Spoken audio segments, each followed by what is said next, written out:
안녕하세요. 저를 쏙 닮은 아들과 함께 살고 있는 30대 여자입니다. 이것만 바뀌면 다 괜찮아질 거다 싶은 게 있죠. 가령 딱 마음에 드는 셔츠가 있으면 좋겠다거나 얼굴에서 뭐 하나 고치면 될 것 같거나 살만 빼면 인생이 바뀔 것 같고 어디든 취업만 되면 인생의 꽃길이 펼쳐질 것 같다. 이런 거 말이죠. 근데 셔츠를 사고 나면 어울리는 바지가 필요하고 얼굴에서 뭐 하나 고치면 또 다음에는 다른 곳에 손을 대고 싶고 살만 뺀다고 인생은 전혀 바뀌지도 않고 취업 후에는 또 다른 고난이 나를 기다리고 있는 게 인생이더라고요. 저도 이것만 되면 내가 이것만 해내면 최악의 치달은 상황이 모두 바뀔 줄 알았습니다. 어려서부터 저는 집에서 어머니 역할을 도맡아 했어요. 어머니는 제가 초등학생 때 지병으로 일찍 세상을 떠나시고 아버지께서는 혼자 저와 제 남동생이 조금 더 여유 있는 생활을 하게 하기 위해서 전국 건설 현장을 돌면서 일을 하셨대요. 어쩔 수 없이 집에는 늘 저희 남매를 챙겨줄 어른이 부재했고 저는 자연스럽게 저 자신과 3살 어린 동생을 챙겨야 했죠. 아침에 일어나면 동생과 함께 빵이라도 입에 하나씩 먹고 학교 가고 학교 갔다 오면 동생하고 간식 먹으면서 숙제하고 냉장고에 할머니께서 챙겨주신 반찬 꺼내서 상 차려서 먹고 동생하고 같이 양치하고 씻기 귀찮아하는 동생 어르고 달래서 씻으라고 한 다음에 함께 잠자리에 드는 게 저의 일과였어요. 물론 아버지의 빈자리에 쓸쓸하기도 했고 누군가에게 어리광도 부리고 싶었지만 한 달에 손을 꼽을 정도로 집에 들어오는 아버지의 피곤한 얼굴을 보면 그 어리광도 쏙 들어갔네요. 어렸을 때 자라온 환경 때문에 저는 늘 누군가에게 챙김을 받기보다는 누군가를 챙기는 게 습관이 되어 있었어요. 동생은 고등학교를 졸업하고 바로 들어간 군대에서 체질에 맞았는지 말뚝을 받겠다고 하고 직업군인이 됐거든요. 키가 훌쩍 커서 군복 입고 집에 오는 동생은 늘 제 눈에는 귀밑도 제대로 못 닦는 어린애 같은데 제가 조금이라도 누나 노릇을 하려면 제게 누나, 나 어디서 아직도 누나가 이것저것 챙겨준다고 하면 욕먹어. 난 됐으니까 누나 본인이나 챙겨 이제. 나도 다 컸으니까 나한테 챙김도 좀 받고 라고 하는 겁니다. 그래도 누군가에게 챙김을 받는 건 아무래도 몸에 익지가 않더라고요. 대학에서도 그랬고 직장에서도 그렇고 누가 조금이라도 저를 도우려고 하면 뭔가 빚지는 것 같고 내가 뭘 잘 못하고 있나? 왜 돕지? 하는 기분이 들곤 하더라고요. 근데 그 생각이 바뀌게 된 계기가 있었어요. 직장에서 친해져서 언니 동생 하게 된 사람이 있었거든요. 그 언니가 달에 2번씩 모여서 노는 모임이 있다고 해서 따라갔었어요. 처음 보는 사람들 틈에 앉아 쭈뼛거리고 있는데 누군가 제 옆에 있는 빈 컵에 물을 따라 주더라고요. 근데 그게 끝이 아니라 그 사람은 제 앞에 휴지를 깔고 수저를 놔주고 메뉴판을 제 앞에 펼쳐 놔주기도 했어요. 제가 말씀드렸죠. 챙김 받는 걸 영 불편해하는 성격이라고요. 주경 씨, 이거 잘 안 먹네요. 다른 거 음식 더 시킬까요? 아니요, 괜찮아요. 배불러서요. 옆에서 너무 챙겨주려고 하니까 되게 불편하고 황송한 느낌이었죠. 친한 언니에게 들어보니 그 남자는 저보다 2살 많고 교정 공무원이라고 하더군요. 그렇게 저도 그 사람과 연애를 하게 됐고 1년이 넘었을 때 결혼까지 하게 됐습니다. 결혼 준비는 장 걱정 없이 순탄했고요. 시댁 가족들을 만났을 때도 모두 좋은 분들처럼 보여서 마음을 놓게 됐어요. 시아버지께서는 오랫동안 기사식당을 운영하고 계셨고 시어머니는 저를 보자마자 이런 말씀을 하셨죠. 예, 내가 자주 가는 점집에서 너희 결혼 날짜 받아왔다. 점쟁이가 그러는데 딱 좋은 날이 있다더라. 평소에 신점이나 사주, 관상 역학 같은 걸 아주 좋아하신다고 하시더라고요. 시아버지나 남편은 거의 맹신 수준이라고 혀를 끌끌 찼지만 시어머니는 지금까지 맞았던 적이 한두 번이 아닌데 어떻게 안 믿을 수가 있냐고 오히려 답답해 하셨다네요. 아니, 그 점쟁이가 저 인간 허리 수술하는 날짜랑 잘 된다는 것도 맞추고 주역이 시험 합격하는 것도 다 맞췄어. 민정이 유치원 옮기는 것도 다 점쟁이 말 듣고 옮겨서 잘 된 거 아니야. 주경아, 내가 괜히 믿는 게 아니야. 다 믿을 수밖에 없는 이 결과물들이 있는데 어떻게 안 믿겠니? 아유, 맞네. 남역이 싸움하고 피해자랑 합의되는지 안 되는지도 그 점쟁이가 다 맞췄구나. 새언니, 그냥 그러려니 하세요. 저희 엄마가 예전에 둘째 오빠 때문에 한창 마음고생할 때 정신적으로 도움을 준 게 그 점쟁이라는 사람이었거든요. 그때부터는 무슨 일만 있으면 가서 물어봐야 마음이 놓이신대요. 시어머니께서 점이란 걸 조금 지나친가 싶을 정도로 믿는 것만 빼면 성격도 좋으시고 유치원 교사로 일하고 있는 시누이도 다정다감한 성격이었어요. 대화마다 나타나는 집안의 골칫덩이라는 도련님은 만나지 못했지만 말이죠. 친구와 함께 나가 산다고 하는데 남편은 제대로 된 일은 안 하고 부모님께 돈 가져가고 본인한테 또 가져가고 동생한테까지 돈 가져가는 놈 눈에 안 보여도 걱정이고 보여도 속이 답답하다고 했어요. 시부모님보다도 남편이 이래저래 말 많은 도련님 때문에 속을 끓이는 것 같았습니다. 다행인지 불행인지 저는 결혼식 당일에만 도련님 얼굴을 보고 그 후에는 정말 손에 꼽힐 정도로 봤네요. 도련님은 매번 바쁘다, 귀찮다라는 말로 가족 행사도 다 빠졌거든요. 결혼 후에는 그 전과 달리 제가 누구를 챙기는 생활이 아니라 오히려 챙김을 받는 생활을 한 것 같아요. 남편도 그렇고 시어머니께서도 그렇고요. 제가 어렸을 때 어머니께서 돌아가신 걸 아는 시어머니는 더욱 절 챙겨주고 싶어 하시는 것 같았죠. 제 결혼식이 끝나고 당시 제가 다니던 회사에 저 몰래 떡을 맞춰서 돌리기도 하셨어요. 제가 뭐하러 이런 걸 다 하셨냐, 제가 해도 되는데 라고 말씀드리니까 시어머니는 이런 거 다 엄마가 해주는 거라고 괜찮다고 해주시는데 가슴이 찡해졌네요. 또 시댁에 점심 식사를 하러 갔을 때 가만히 제 안색을 살피시는 것 같더니 다음 주에 집으로 한약을 지어 보내주시기도 했어요. 하지만 그런 것보다도 제가 매번 목이 빠져라 기다리는 게 있었는데 바로 시어머니의 양념갈비였어요. 시어머니는 종종 LA갈비를 사다가 양념에 재서 구워주셨거든요. 근데 그게 어찌나 맛있는지 먹을 수만 있다면 매일 먹고 싶을 정도였고 마트에서 직접 갈비랑 양념 재료 싹 준비해서 시댁에 세팅까지 끝낼 정도의 맛이었죠. 시어머니는 제가 그걸 좋아한다는 걸 아신 후에는 꼭 한 달에 두세 번은 만들어서 제게 보내주셨어요. 마치 학생 때 엄마에게 받아야 했던 보살핌을 30 훌쩍 넘어서 보상받는 것 같기도 했답니다. 그 마음에 보답하기 위해 저도 종종 약소하지만 용돈도 챙겨드리고 또 회사 휴가 받으면 시어머니 모시고 여행도 다니곤 했어요. 남편과 휴가 일정이 안 맞으면 저 혼자서 시부모님 모시고 가까운 여행지라도 다녀왔죠. 하지만 그런 것보다도 시어머니께서는 남다른 취미가 있기도 하셨어요. 바로 원래 다니던 점집 말고도 용하다는 소문이 도는 점집이나 철학관 같은 곳을 돌면서 정말 소문대로 용한지 아닌지를 알아보고 다니시는 걸 좋아하셨어요. 근데 제가 결혼을 하고 반년 정도 지나자 시간 되면 같이 가보자고 시어머니 취미에 절 참가시키더라고요.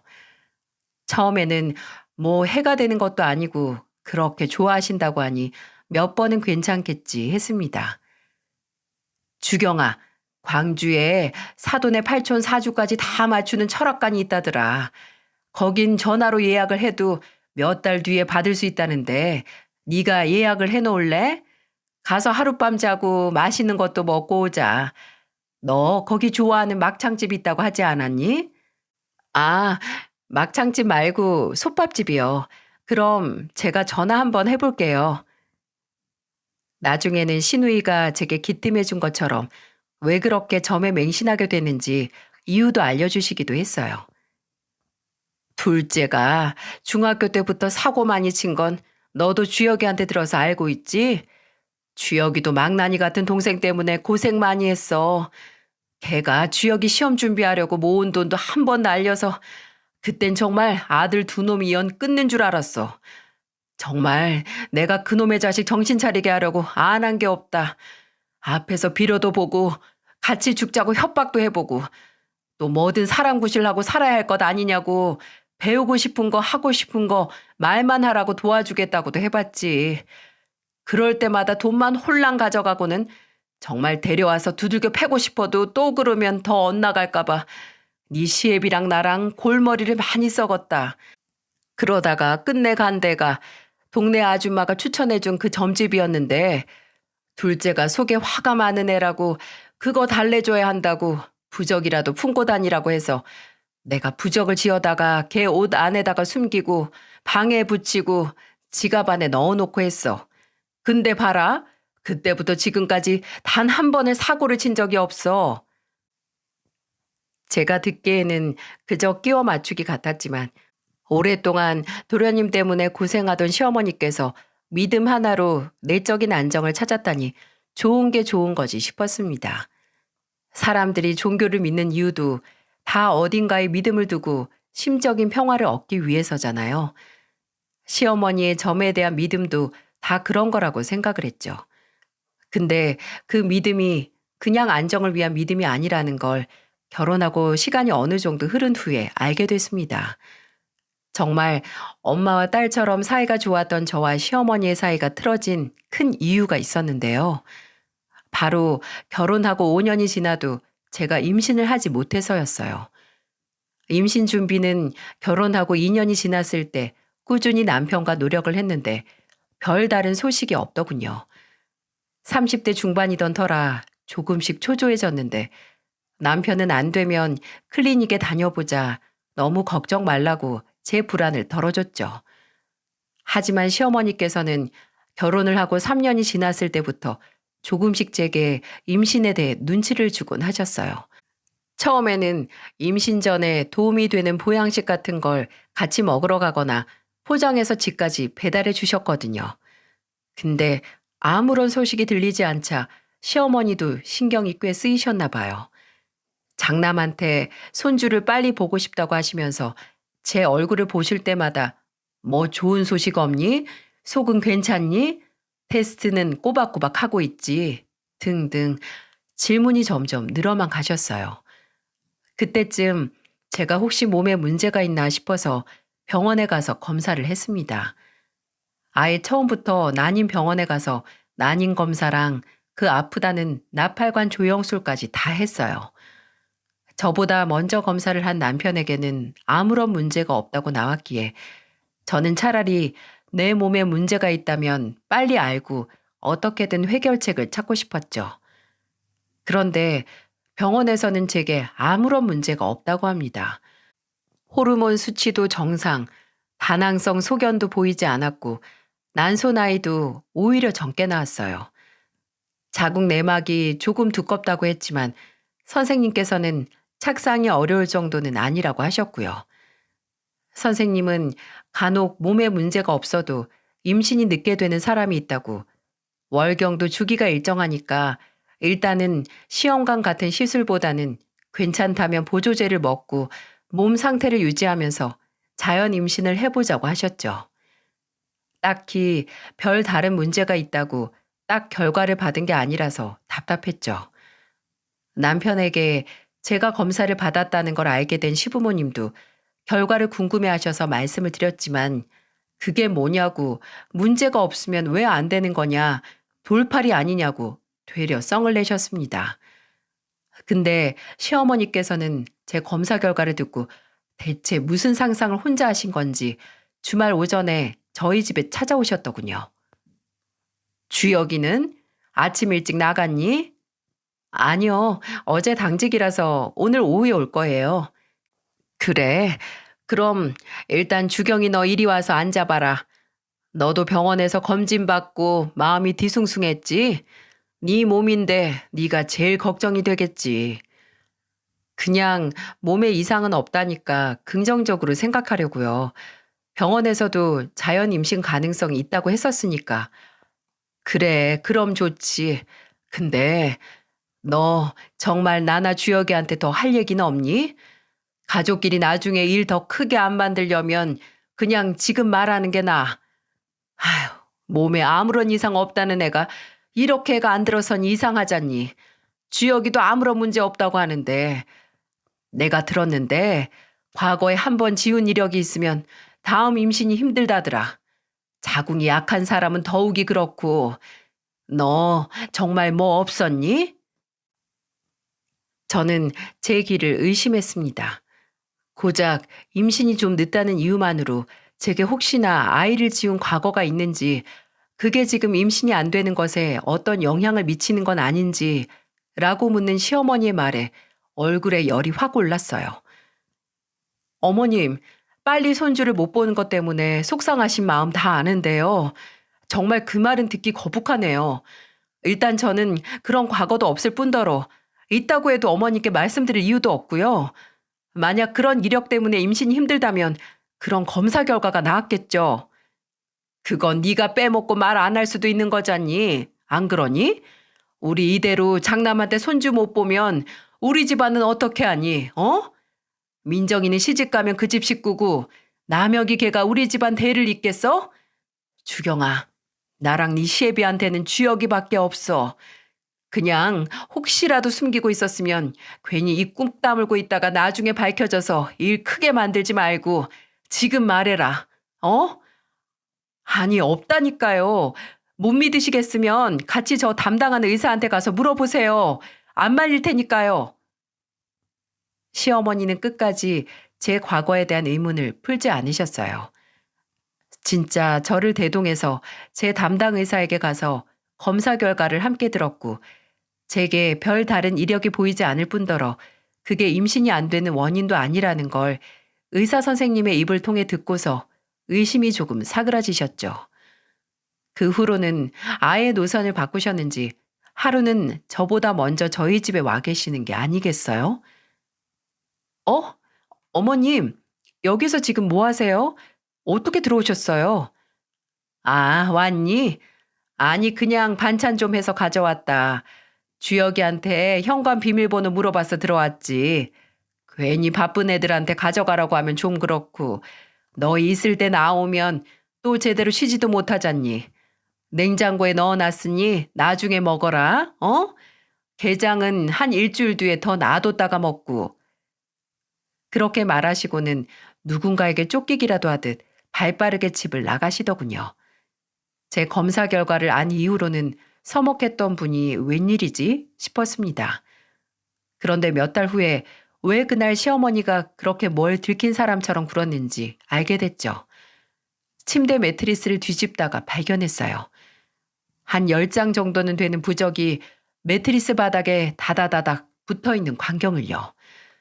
이런 짓을 할 사람이 시어머니를 빼고 또 누가 있을까요? 저는 매트리스에 부적을 발견하고 집안을 샅샅이 뒤지기 시작했네요. 그랬더니 화장실 변기 뒤, 화장대 서랍 반대쪽 바닥, 거실에 둔 거울 뒤편 등에 하나씩은 꼭 붙어있는 같은 모양의 부적을 무수히도 많이 발견했네요. 나중에 시댁에 찾아갔을 때 시어머니에게 부적 봤다고 왜 말씀 안 하셨냐, 뭐 그렇게 많이 붙이셨냐 라고 하니까 시어머니는 우물쭈물 하시면서 이렇게 말씀하시더라고요. 아니, 네가 이런 거 안 믿는 거 아는데 그래도 뭐든 해야 하지 않겠니? 그거 정말 효과 좋은 거랬어. 1년만 딱 붙여두면 바로 애가 들어선다고. 제발 나 믿고 한 번만 그대로 내버려 둬봐라. 어? 그런데 그 부적이 그렇게 효과가 좋은 거였으면 우리나라의 난임 클리닉은 전부 다 망했겠죠. 당연히 그 부적을 붙이고 1년이 지났을 때도 아기는 생기지 않았습니다. 남편은 그럼 그렇지 하고 그 부적을 다 떼서버렸고 저도 그냥 그래 이렇게 쉬울 리가 없지 하는 생각에 씁쓸했어요. 그런데 그렇게 믿던 점쟁이가 써준 부적이 아무런 효과가 없던 건데 시어머니는 그 점쟁이에 대한 믿음이 사라지는 게 아니라 오히려 이런 부적을 써줬는데도 임신을 못하는 제게 그 책임을 물으셨어요. 저도 검사를 하고 2년 후에 시험관도 한번 도전해봤지만 실패를 해서 굉장히 예민했을 때였거든요. 근데 시어머니께서는 제게 뭐라고 하셨는지 아시나요? 너 아무래도 부적만으로는 안 될 정도로 망가진 몸뚱이 같으니까 구슬하자, 구슬. 점쟁이가 너 굿해서 나쁜 기운을 빼면 애가 들어선다고 했어. 어머님, 이제 그 점쟁이 얘기 좀 그만하세요. 분명 부적으로 된다고 했는데 전혀 효과가 없잖아요. 애초에 그게 말이나 돼요? 그냥 재미로 하거나 마음 편하려고 하는 것도 아니고 어머님은 너무 심각하게 믿으시는 것 같네요. 저는 그런 어머님 믿음 굳히는 거에 보탬될 생각 추워도 없으니까 이제 그만하세요. 제가 굿하자는 거 거절한 이유로 시어머니는 제게 완전히 뒤돌았습니다. 시어머님 마음 편하게 해드리기 위해 굿까지 하고 싶지도 않았고 시어머니는 꼭 그 굿을 해야 임신을 할 수 있는데 그걸 싫다고 하는 저를 이해도 하지 못하셨고 또 괘씸하게 생각하시기도 했어요. 여자 구실도 제대로 못하는 게 자존심만 빡빡 내세운다고 하셔서 저는 임신하는 게 여자 구실이면 여자 안 해도 된다고 했습니다. 시어머니와 완전히 척을 두고 돌아섰을 때 남편이라도 제 편이 됐었으면 제 속이 조금이라도 괜찮았을까요? 분명히 처음에는 저를 두둔해 줬어요. 너무 조급해하지 말자. 어머니 말은 그냥 무시해라 했던 사람이 제가 검사를 받고 2년쯤 시험관도 하면서 임신 준비에 힘을 쏟을 때 점점 지친 모습을 보였어요. 처음에 제가 시험관을 해보자고 했을 때도 남편은 심드렁한 얼굴로 말하더군요. 그거 꼭 해야 돼? 자연 임신 가능하다고 했다며. 가능하다고 해도 아직까지 아무런 소식이 없잖아. 그냥 시간 허비하는 것보다 한번 해보는 것도 나쁘지 않을 것 같은데. 남편이 적극적으로 나오지 않으니 맥이 탁 풀렸습니다. 저는 저희 둘이 힘을 합쳐서 서로를 다독이고 힘을 주면서 안 되는 임신 문제를 조금이라도 낙관적으로 헤쳐나가고 싶었는데 남편은 같은 마음이 아닌지 협조를 안 하더군요.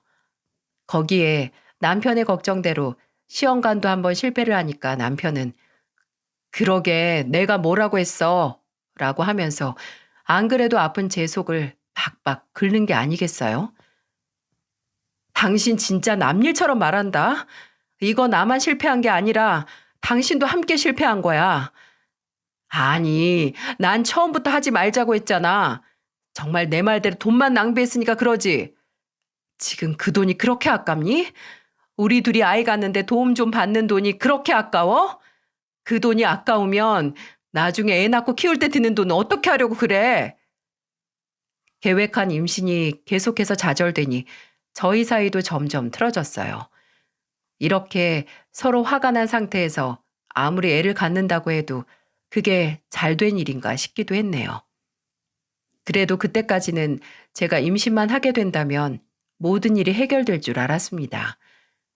남편도 시어머니도 모두 제가 임신을 하지 못했기에 사이가 멀어졌으니까 애가 생기면 그 멀어진 사이가 다시 가까워지고 해결될 거라는 이상한 믿음이 있었죠. 지금 와서 생각해보면 시어머니의 점쟁이를 향한 믿음과 제 믿음이 뭐가 다른가 싶네요. 아버지께서는 괜히 마음이나 몸이나 상하지 말고 너무 애 갖는데 집착하지 말라고 하셨지만 그때 제 목표는 그거 하나였거든요. 남편은 임신 준비에는 전보다 적극적이긴 했어도 집을 비우는 시간이 훨씬 늘어갔어요. 처음에는 초과 근무를 하는 건가 했는데 그게 아니더라고요. 주말 저녁에 나갈 준비를 해서 어디 가냐고 물었더니 전혀 의외의 답을 했습니다. 남혁이 만나러 가. 도련님을? 왜? 아니, 원래 연락을 하고 있었어? 시댁에서 나간 후에는 연락도 잘 안 했다며. 저번 달부터 했어. 일 시작해서 자리 잡았다고 나한테 보답하고 싶대. 밥 살 테니까 나오라고 해서 그냥 밥만 먹고 오려고. 친구 따라서 유흥업소 관리한다고 하던데 걔가 그렇지 다른 일 뭘 할 수 있겠어. 착잡한 얼굴로 도련님을 만나러 간 남편은 의외로 상쾌한 얼굴로 집에 들어왔어요. 술도 한잔 했는지 빨갛게 달아올라서 제가 기분 좋아 보이네. 도련님하고 재밌게 놀았나 봐. 하니까 해실거리는 얼굴로 말했습니다. 어, 남혁이가 정신을 좀 차렸나 봐. 지금 월세긴 해도 집도 구하고 만나는 여자도 있대. 돈도 좀 모았는지 나한테 이제 만나면 본인이 산다고 술이든 뭐든 먹고 싶으면 다 부르라는 거야. 남편은 도련님이 정신을 차리고 사는 모습을 보고 기분이 좋은 것 같았어요. 예전에는 그저 도련님 이름 석자만 나와도 한숨부터 푹 쉬고 그 새끼라고 말을 시작하던 사람이 도련님을 만나서 외출을 하기 시작하더라고요. 본인이 본인 동생을 믿는다고 하는데 제가 말릴 수가 있나요? 그냥 그래도 조심해라 하고 말았죠. 근데 제 걱정과 다르게 도련님은 남편에게 돈 얘기로 문제를 일으키지 않았습니다. 두 사람은 아주 잘 지냈어요. 그게 너무 지나쳐서 문제였죠. 남편은 일주일에 한 4일은 도련님을 만난다고 갔습니다. 도련님이 여자친구와 헤어졌다고 위로해주러 간다고 나가고 한동안 나가더니 나중에는 그냥 습관처럼 나가더라고요. 제가 너무 도련님만 챙기는 거 아니냐. 평소에도 추가 근무로 집에 잘 들어오지도 않던 사람이 나랑은 시간을 안 보내냐고 해도 그저 몇 년 동안 연락 끊긴 동생이랑 회포 좀 푸는데 그걸 질투하냐고 한 소리를 하더군요. 남편이 그렇게 소중한 동생과 시간을 보낼 때 저는 혼자 말라가는 기분이었어요.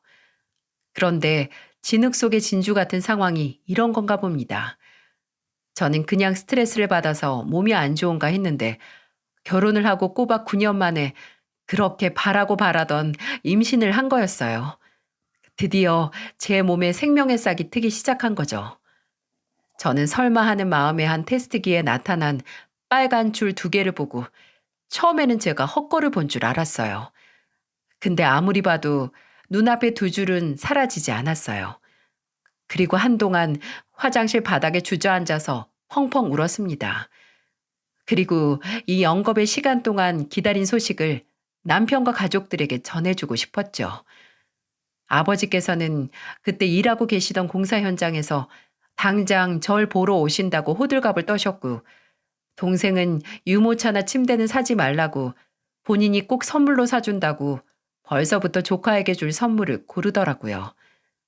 제가 얼마나 마음고생을 한지 아는 시누이는 본인 일처럼 기뻐하면서 제게 축하한다고 정말 고생했다는 말을 했죠. 시어머니께서도 당장 이름 받으러 가야겠다고 하시면서 무척 좋아하셨습니다. 근데 정말 제가 제일 먼저 기쁜 소식을 전하고 싶어 했던 사람은 전혀 예상하지 못한 반응을 하더라고요.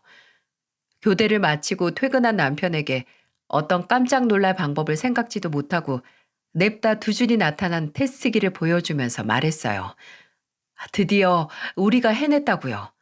그런데 분명히 얼떨떨한 얼굴로 있다가 해맑게 웃으면서 기뻐할 거라고 생각을 했는데 남편의 반응은 하늘을 날고 있던 제 기분마저 땅 끝까지 가라앉게 만들 정도로 형편없었습니다. 어? 어, 이거 진짜야? 뭐야? 그럼 진짜지 가짜겠어? 오늘 회사 반차 내고 가서 초음파도 보고 왔어. 3달이래. 3달?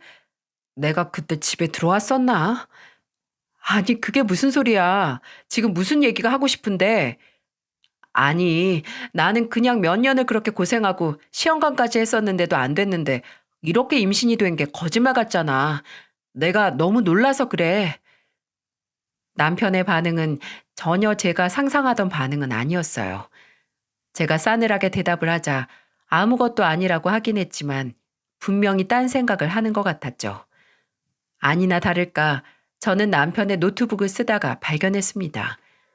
인터넷 검색 기록에 태아 친자 테스트 가능한 기간, 이 검색어가 남아있는 걸 말이죠. 그걸 발견한 날 얼마나 크게 싸웠는지 몰라요. 혹시나 제가 소리를 지르다가 뱃속 애한테 영향이 갈까봐 제대로 소리도 못 지르고 악에 받쳐서 남편에게 말했어요. 이게 뭐야? 당신 정말 내 뱃속의 애가 당신 애가 아니라고 생각을 하는 거야? 내가 임신 때문에 얼마나 고생을 했는지 알면서 어떻게 그런 생각을 해? 미안해. 일단 진정 좀 해봐. 어? 나도 놀라서 그랬다니까. 생각을 해봐. 그렇게 안 되던 임신이 어떻게 갑자기 되냐고. 그럼 당신 씨가 아니라 다른 남자 씨라서 임신이 됐다는 거야? 그게 말이 돼? 당신한테는 아무 문제 없었는데 그게 말이나 되냐고. 당신 설마 이제 와서 후회해? 괜히 애까지 만들었나 싶고 그래? 제가 무섭게 추궁을 하니까 남편은 끝내 이실직고를 했습니다. 시어머니가 제 뱃속에 애 성별을 알고 이름을 받으려고 점집에 갔는데 거기서 그랬다네요. 며느리 뱃속애가 그대가 아들이 아닌데 다른 놈이 보이는데 진짜 그 아들하고 만든 애 맞어? 라고요. 정말 어이가 없어서 화가 난다기보다는 헛웃음이 나왔어요. 고작 그 점쟁이가 한 소리 때문에 결혼하고 계속 병원 다니면서 고생한 제게 그런 모욕적인 생각을 품을 수 있다는 게 미칠 듯이 황당했어요. 그래서 뭐야? 당신이나 당신 어머니나 그 점쟁이 말 하나로 내가 밖에서 다른 남자 만나서 애 만들어 왔다. 그 소리야? 아니, 그걸 믿어? 아니, 난 믿는 게 아니라 갑자기 예상도 못했는데 임신이 됐고 또 어머니까지 그런 소리를 하니까 머저리처럼 말도 제대로 못하는 남편에게 화가 났어요. 제가 부들부들 떨면서 주저앉히니까 그제야 미안하다고 나는 안 믿는다고 그냥 어머니가 한 소리에 괜한 생각이 들었다고 사과를 하더군요. 근데 그렇게 사과를 한들 이미 제가 받은 상처가 사라지나요? 또 시어머니는 이미 그 점쟁이 말을 믿고 있다는 거잖아요. 아니나 다를까 시어머니는 제게 찾아와서 아주 당당한 얼굴로 그러더군요. 내가 그냥 하는 소리가 아니라 원래 그 점쟁이가 너한테 다른 남자가 보인다고 했어. 그래서 내가 너 결혼하고 얼마 안 지났을 때 어디서 지우거나 나와서 보낸 거 아니냐고 했던 거다. 나는 이제 너란 애를 못 믿겠다. 어떻게 우리 집 와서 그렇게 이것저것 다 해도 안 되던 임신이 굿도 안 했는데 덜컥 됐는지 난 도통 이해가 안 가. 그거 진짜 우리 장소 맞니? 이해를 못하는 건 어머님 사정이고요. 저는 부끄러운 짓 하늘을 우러러 한 적 한 번도 없어요. 이 애는 저랑 어머님 아들 아이고 괜히 이해할 생각도 없는 어머니께 이 아이가 정말 남편 아이인지 제 입 아프게 설명하고 싶지도 않네요. 앞으로 출산 준비하면서 괜히 힘 빼고 싶지도 않고요. 이 일에 대해서 제게 사과하고 싶으면 그때 말씀하세요. 그 전까지는 어머님 얼굴 뵙고 싶지도 않습니다. 그렇게 말한 뒤에 아예 시어머니와는 연락을 하지 않았어요. 시어머니는 제가 임신 막달이 될 때까지 사과도 하지 않으셨고요. 시댁에서도 시누이만 빼면 제 안부를 묻는 사람은 없었고 또 남편도 분명히 저를 믿는다고 했지만 관계가 그전처럼 회복되지는 않았습니다. 그것보다도 저는 계속 의문이 들었어요. 남편이 고작 시어머니의 말 한마디 때문에 제게 의심을 품고 제 임신마저 달가워하지 않았다는 게요. 남편은 늘 점을 맹신하는 시어머니를 이해하지 못했는데 대체 왜 이제 와서 점괘를 신경 쓰는 건지 분명히 다른 이유가 있을 거라고 생각을 했어요. 하지만 남편의 휴대폰을 뒤지고 차 블랙박스를 확인해도 별다른 걸 찾지 못했어요. 저는 남편에게 다른 사람이 생겨서 헤어질 명목으로 제가 다른 사람 애를 가진 건 아닌지 의심을 한 건 아닌가 했었거든요. 그런데 증거가 나오질 않으니 그저 내가 예민한 건가? 아니면 그냥 다른 사람이 생긴 게 아니라 그저 내가 싫고 질려서 헤어지고 싶은 건가 하는 생각이 스멀스멀 올라왔어요. 저는 정말 마지막이다 하는 마음으로 흥신소의 남편 뒤를 밟아달라는 의뢰를 하게 됐죠. 그리고 몇 주 뒤에 몸에 피가 다 빠져나갈 만한 결과를 마주하게 됐습니다. 정말 그렇게 원하던 임신이고 또 임신만 한다면 모든 상황이 나아질 거라 생각을 했는데 상황이 더 나빠지다니. 매일같이 속앓이를 하다가 이렇게 나만 고민하고 마음 아파하면 나만 손해다 싶었네요. 그래서 가타부타 다른 일은 아예 신경을 쓰지 않고 일단은 출산하는 데만 신경을 썼습니다. 이때쯤엔 남편이 제대로 된 생활비도 생활비 통장에 넣지 않아서 저는 배가 부를 대로 부를 때까지 회사에 나갔어요. 병원비나 산후조리 비용은 전부 아버지께서 먼저 부담하신다고 나서주셔서 걱정이 없었지만 나머지 비용은 다 제 월급으로 했죠. 더 서러운 건 아이를 낳는 그날까지도 남편이나 시댁 식구들은 병원에 찾아오지도 않았다는 겁니다. 오직 동생과 아버지만 제 곁을 지켰고 애를 낳은 후에는 시누이만 본인 남편과 함께 제 얼굴을 보러 왔어요. 시누이는 시어머니와 남편이 안 올 거라는 걸 생각도 하지 못했는지 힘없이 축 늘어진 제 얼굴을 보고 눈물까지 글썽거리면서 정말 미안하다고 하더군요. 엄마가 전화도 안 받고 집에 없다고 해서 여기 온 줄 알았는데 정말 이럴 줄은 몰랐다고 하면서요. 저는 이미 진통이 올 때부터 병원에 도착하지 않은 남편 때문에 모든 기대나 희망이 소멸된 후라 감흥이 없었네요. 친정 아버지께서는 딸이 출산을 했는데 오지도 않은 사위 때문에 화가 많이 난 상태셨고 저는 그냥 직장에 일이 생겨서 못 온 거다. 시어머니도 지금 편찮으셔서 그런다 하고 일단은 넘어갔습니다. 그리고 며칠 쉬다가 퇴원을 했어요. 세상에 단 하나뿐인 제 아들과 함께요. 남편은 마지막 날까지 병원에 오지 않았지만 저는 놀라지도 또 슬프지도 않았어요. 아버지와 동생에게도 퇴원 날짜를 말하지 않고 먼저 시누이 집에 들러서 잠깐 아들을 맡겼어요. 시누이는 의아해했지만 제가 간곡하게 부탁을 하니 아무것도 묻지 않고 알겠다고 했고요. 그리고 저는 바로 집으로 갔습니다. 주말이라서 남편만 집에 있을 줄 알았더니 집 비밀번호를 누르고 현관문을 열자마자 그 냄새가 제 코를 찌르더군요. 바로 시어머니의 양념갈비 냄새요. 안에서는 지글지글 고기 굽는 소리도 나고 간간히 웃고 떠드는 소리가 들려서 조용히 안으로 들어섰는데 와, 이게 말이 되나? 정말 상식 이하 수준이 아니다 했어요. 제 집 주방 식탁에는 신나게 양념갈비를 굽는 시어머니와 그 옆에 누군가의 그릇에 다 익은 고기를 놔주는 남편, 그리고 제가 언젠가 사진에서 본 여자가 그 익은 고기를 맛있게 받아먹고 있는 게 아니겠어요? 저라는 존재가 없다면 시어머니와 아들, 그리고 며느리가 정답게 고기를 뜯는 광경처럼 보였죠. 저는 천천히 걸어서 그 사람들에게 다가갔고 이내 저를 발견한 시어머니가 얼굴색이 싹 굳더니 혀를 끌끌 차면서 입을 열었습니다. 왜 왔니? 남해 나왔으면 그 집으로 가야지.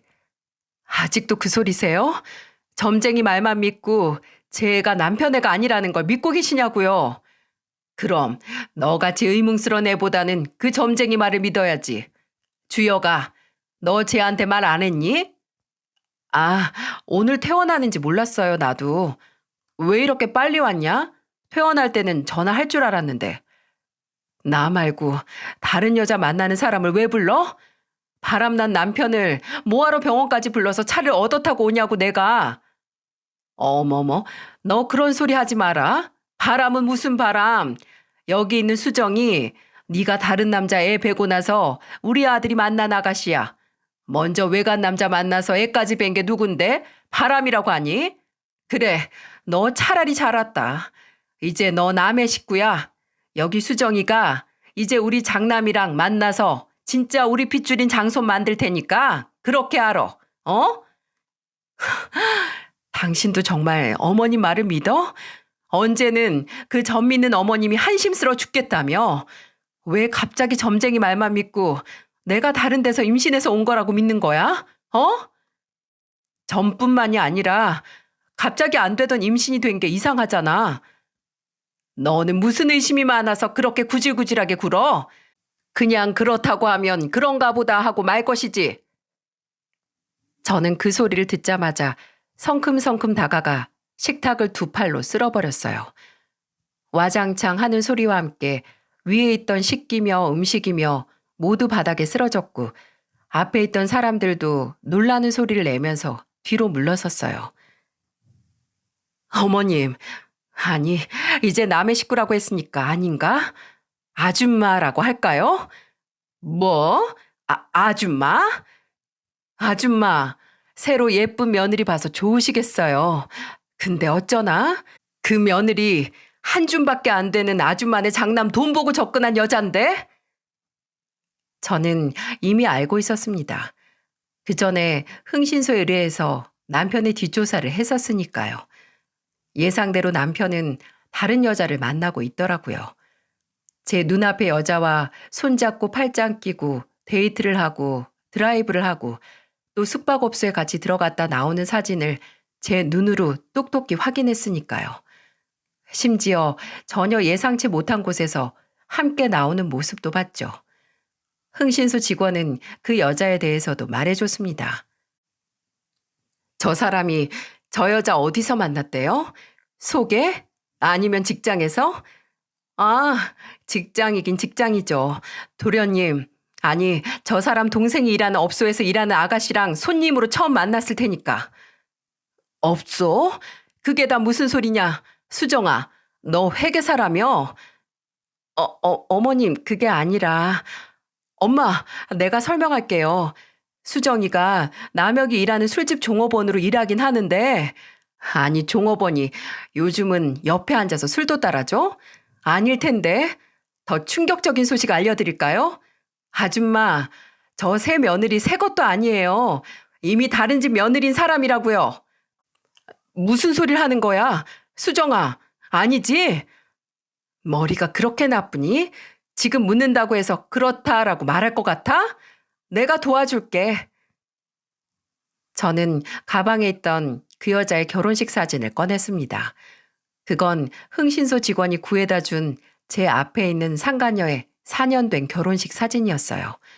남편과 시어머니는 웨딩드레스를 입고 행복하게 신랑 되는 사람과 껴안고 양가의 축복을 받는 사진을 보고 아무 말도 못하고 있었어요. 남편하고 주말 부부라고 하더니 평일에는 술집에서 일했나 봐요. 그래도 잡아서 돈 뜯어내려면 좀 더 잘 버는 놈 고르지 그랬어요. 한 달에 300도 못 버는 남자 만나서 만족도 못했을 텐데. 제 말을 듣고 얼굴이 시뻘겋게 달아오른 여자는 입에 묻은 갈비 양념도 닦지 못하고 바로 가방과 겉옷을 챙겨서 내뺐습니다. 남편이 따라가 봤지만 몇 분 뒤에 남편 혼자서 터덜터덜 집으로 들어왔어요. 순식간에 본인들이 속았다는 걸 안 시어머니와 남편은 마치 영혼이라도 뺏긴 사람들처럼 표정이 가관이었어요. 근데 지들이 멍청하게 속은 건 속은 거고 또 제가 다른 사람 아이를 임신을 했다는 건 계속 믿는 게 아니겠어요? 참 구제할 길이 없는 모자 아닌가요? 너 우릴 이렇게 엿먹이니까 속이 후련하냐? 어? 제가 엿먹인 건가요? 두 사람이 알아서 속아 먹은 거 아니고요? 야, 너는 나 말고 다른 남자랑 배 맞춰서 애 낳아놓고 뭐가 그렇게 당당해? 말하는 꼬라지 봐라. 아주 천박해서 대화를 할 수가 없네. 당신, 내가 내 아이 친자 검사에서 당신에 맞으면 어떻게 하려고 이래? 해봐. 만약에 맞으면 내가 네가 원하는 거 뭐든 다 들어준다. 들어줄 능력은 되고, 됐고, 당신한테 바라는 것도 없어. 그냥 검사 결과 맞으면 아무 말도 하지 말고 이혼해. 그래도 나한테 뭐라도 보상을 해야지. 1억. 딱 1억 주고 이혼해. 할 수 있겠어? 남편과 시어머니는 도대체 뭘 믿고 그렇게 기세등등한 건지 그래 해보라고 아니기만 하라고 으름장을 다 놓더군요. 저는 그대로 시누이 집에 맡긴 아이를 데리러 갔습니다. 그리고 다음 날 친자 검사를 하러 갔고 그 후에는 친정 아버지 집에서 지냈어요. 아버지께서는 제게 그간 있었던 일을 다 들으시고 그놈 절대 가만히 안 둔다고 크게 분노하셨고 동생도 군인 자격 박탈할 각오하고 그 집안을 요절낼 거라고 했습니다. 당장 제 걱정보다도 그 두 사람을 말리는 게 힘들 정도였네요. 며칠 뒤 드디어 친자 검사 결과가 나왔어요. 결과는 어땠을까요? 당연히 제 아들의 친부는 남편이었습니다. 99.999%의 확률로 제가 한 점 부끄러운 짓 한 적이 없다는 게 입증이 됐어요. 그 결과를 듣자마자 남편은 부정을 했고 시어머니는 손자를 보고 싶다고 했습니다. 예, 우리 장손 얼굴 좀 보자. 주경아, 내가 그 점쟁이 다시는 안 찾아갈 거야. 내가 이름도 미리 받아놨는데 새로 지어야겠다. 어? 제 아들이 왜 아줌마 장손이에요? 절 남의 식구라고 하셨잖아요. 장남한테 1억이나 준비하라고 하세요. 저는 친정아버지의 도움으로 바로 이혼 전문 변호사를 만나 이혼 소송을 시작했어요. 남편은 1억은 못 준다, 아니 이혼을 못 한다고 나왔지만 그게 어디 지 마음대로 되는 건가요? 지 바람대로 친자 검사도 하고 이혼도 해준다는데 이제 와서 뭐가 아쉽다는 건지. 지금까지 가정에 소홀했던 것도 저를 의심했던 것도 또 바람을 피우고 고작 술집에서 술 따르는 여자한테 제게 줄 생활비를 모두 쏟아부은 이력이 다 남아있는 인간이 도대체 무슨 염치로 이혼을 못한다고 뻗대는 걸까요? 그런데 남편과 시어머니는 며칠 내내 제가 있는 친정에 찾아왔어요. 남편은 저를 보고 대화를 하기 위해서였고 시어머니는 장손 얼굴 좀 보여달라고 싹싹 빌기 위해서였죠. 나중에는 참던 아버지께서 당장 꺼지라고 내 딸이랑 손주 얼굴 절대 안 보여준다고 고소하기 전에 가라고 그렇게 호되게 혼난 다음부터는 오지 않았지만 이혼 소송 내내 계속 연락을 하긴 했어요. 길고 구질구질한 이혼 소송 후에 약속한 1억 대신 재산 분할과 위자료를 받아냈지만 그걸로 끝난 게 아니었어요. 전 남편과 그 상간녀에게 각각 소송을 또 걸었거든요. 근데 알고 보니 그 상간녀는 그때 원래 남편에게서도 이혼 소송을 당했고 또 전 남편은 그 상간녀의 남편에게 상간남 소송을 당했다고 제 변호사가 알려줬습니다. 이게 무슨 추잡한 인과관계인지. 상간녀 소송 위자료까지 받은 후에 남편은 양육권 문제로 또 한 번 태클을 걸었지만 이미 본인 애가 아니라고 의심을 하고 검사까지 받은 인간이 무슨 권리를 내세울 수가 있겠어요. 저는 단독 양육권을 받았고 술집 여자에게 돈 쓰느라 빈털털이 된 인간에게 양육비를 받을 생각도 없습니다. 차라리 안 주는 게 관계 정리도 깔끔할 것 같았고요. 근데 시어머니는 정말 끝까지 양육권을 포기하지 못하셨어요. 장손 얼굴 좀 꼭 보게 해달라고 저를 어찌나 괴롭히셨는지 모른답니다. 이제는 뭐 잠잠해졌으니 이렇게 웃으면서 사연을 보낼 수 있었죠. 지금은 친정아버지와 함께 살면서 소중한 아들을 돌보고 있습니다.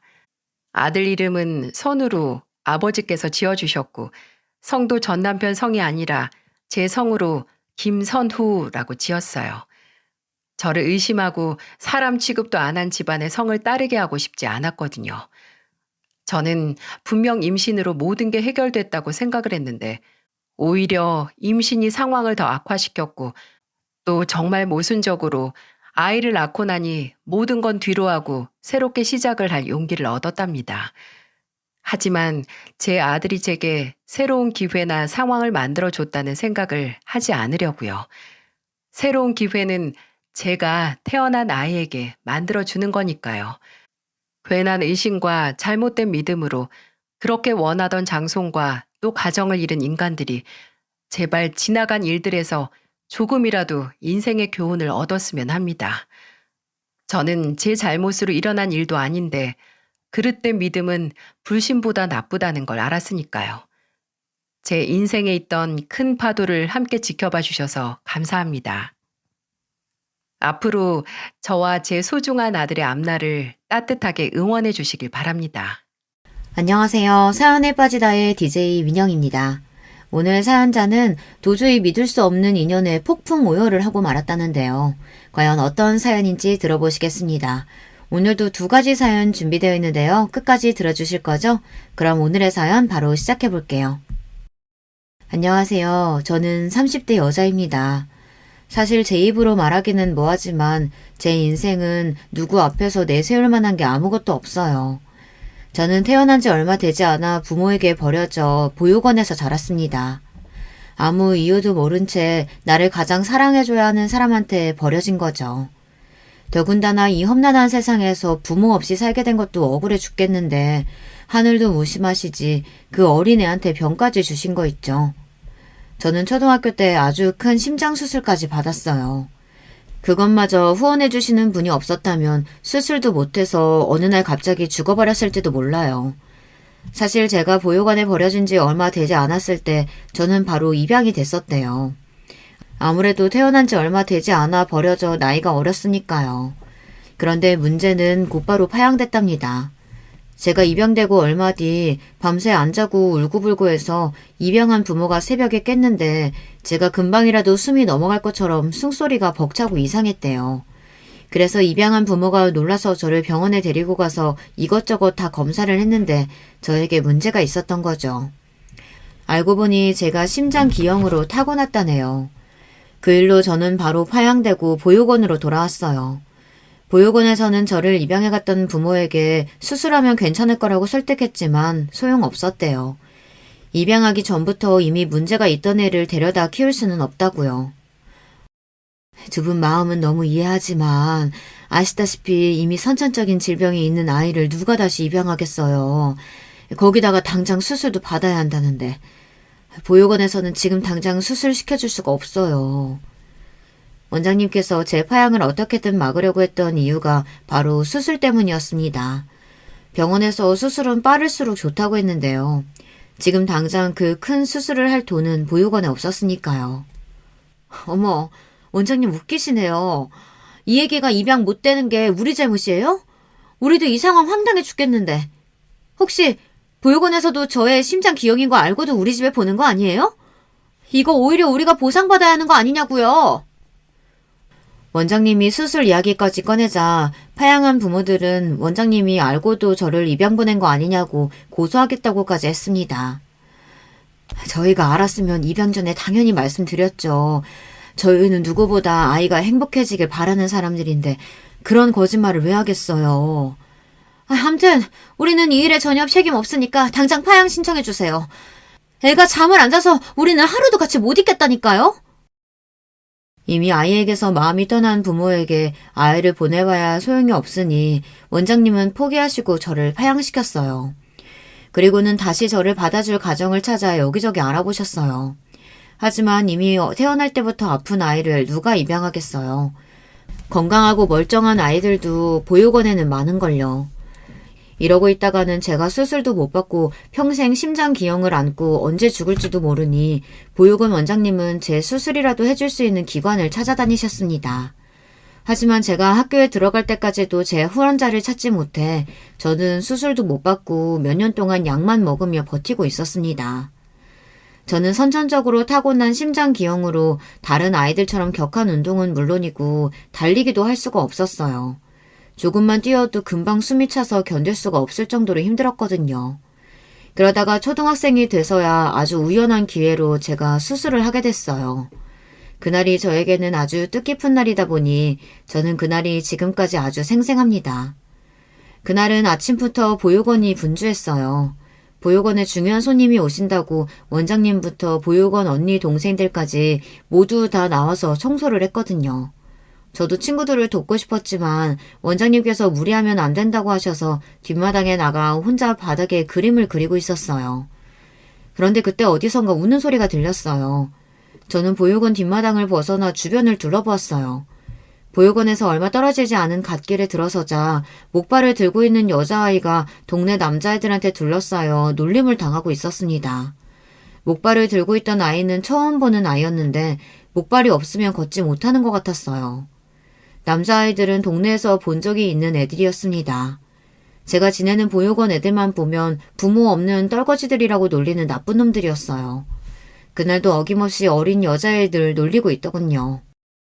너도 저기 희망보육원 사는 떨거지냐? 에휴, 너는 부모 도면에 다리까지 병신이라 어떡하냐? 열나 불쌍하다. 나 부모 있거든? 우리 엄마 아빠 엄청 유명한 사람들이야. 내가 우리 엄마 아빠한테 너희 다 이럴 거야. 그래도 다행이었던 건 여자아이가 꽤 당돌했다는 겁니다. 자기보다 덩치가 큰 남자애들이 여럿인데도 기도 안 죽고 열심히 덤비더군요. 헐, 조그만 게 뻥치는 것 좀 봐. 너 안 되겠다. 무서운 맛 좀 보여줘야겠어. 그때였어요. 나쁜 놈들이 어린 여자애가 들고 있던 목발을 다 뺏어서 결국은 애를 넘어뜨리고 목발을 옆에 또랑에 던져버렸어요. 바닥에 넘어진 애를 보며 놈들이 킥킥거리고 웃더군요. 저는 어떻게 해야 하나 잠시 망설였습니다. 제가 괜히 끼어들었다가 저놈들이 더 신나서 저에게까지 해코지를 할 것 같아서요. 그 순간 믿기지 않는 일이 벌어졌습니다. 제가 잠시 망설이던 사이 바닥에 넘어진 여자애가 또랑까지 기어서 걸어가는 거예요. 그 모습을 보고 나쁜 놈들은 더 웃었습니다. 저 꼴 좀 봐. 비 오는 날 바닥 기어다니는 지렁이 같아. 그 모습을 보는데 저도 더는 망설일 수가 없었습니다. 꼭 제 모습을 보는 것 같아서요. 눈에 보이지도 않는 제 심장이 말도 안 되게 뛰어들 때면 저는 너무 무서웠어요. 이대로 죽어버릴 것만 같아서요. 그런데 저 어린아이는 걷지도 못하는데 전혀 겁내지 않고 돌멩이와 흙이 잔뜩 있는 바닥을 팔꿈치로 기어 내려갔습니다. 그 아이를 보며 저도 용기를 내서 주변에 있는 돌멩이를 잔뜩 주워 소리를 지르며 나쁜 놈들에게 던지며 달려갔습니다. 에이씨, 뭐야! 저 미친년이 감히 어디다 돌멩이를 던져! 우리 다 죽일 생각이냐? 이 나쁜 놈들아, 너희보다 훨씬 어린애를 도와주진 못할 망정 괴롭혀? 너희는 맞아도 싸! 제가 쉬지 않고 돌멩이를 던지니 나쁜 놈들이 몽땅 다 도망갔습니다. 그때였어요. 여자애가 어디로 갔나 주변을 둘러보았는데 애가 또랑에 빠진 채로 울고 있었습니다. 도랑이 깊지는 않았지만 아이 발이 돌틈에 꼈는지 움직이지를 못하더라고요. 저는 아이에게 다가가 아이부터 달랬습니다.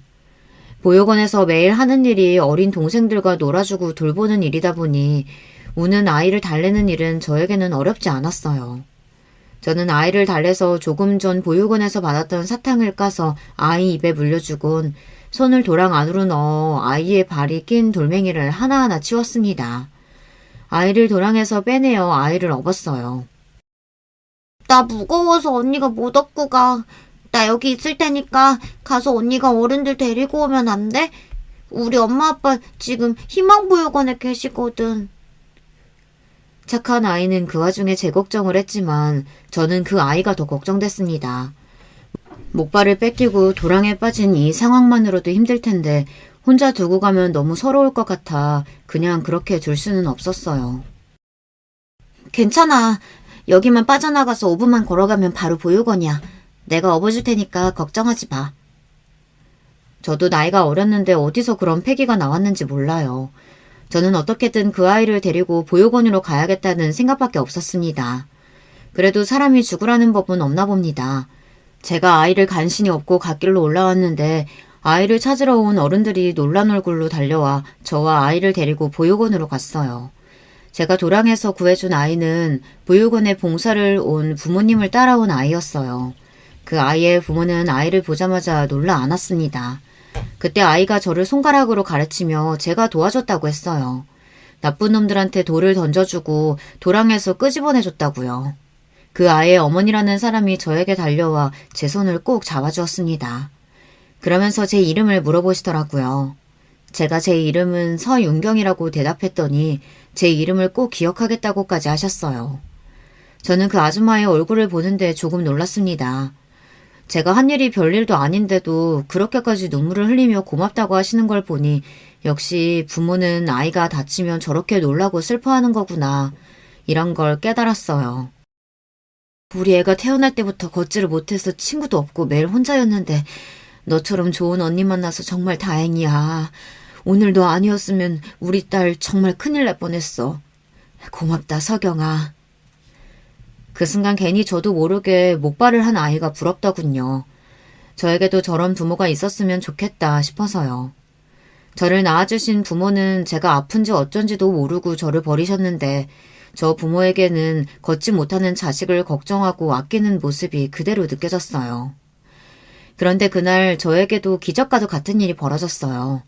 제가 도와줬던 그 아이의 아버지라는 사람이 우리 보육원에 매년 큰 기부금을 후원해 주시는 회사의 대표라네요. 저를 안아줬던 아줌마가 그 대표의 아내고요. 원장님께서 얼핏 그 부모에게 저의 이야기를 했는데 제 사연을 안타깝게 여겼던 그 아이 부모님께서 제 수술을 지원하기로 하셨다고 하더라고요. 정말 잘됐다, 잘됐어. 이제야 하늘이 널 좀 도우시나 보다. 원장님께서 너무 잘됐다며 제 손을 잡고 눈물을 펑펑 쏟으시는데도 저는 현실이 믿기질 않았어요. 정말 제가 수술을 할 수 있는 건가 해서요.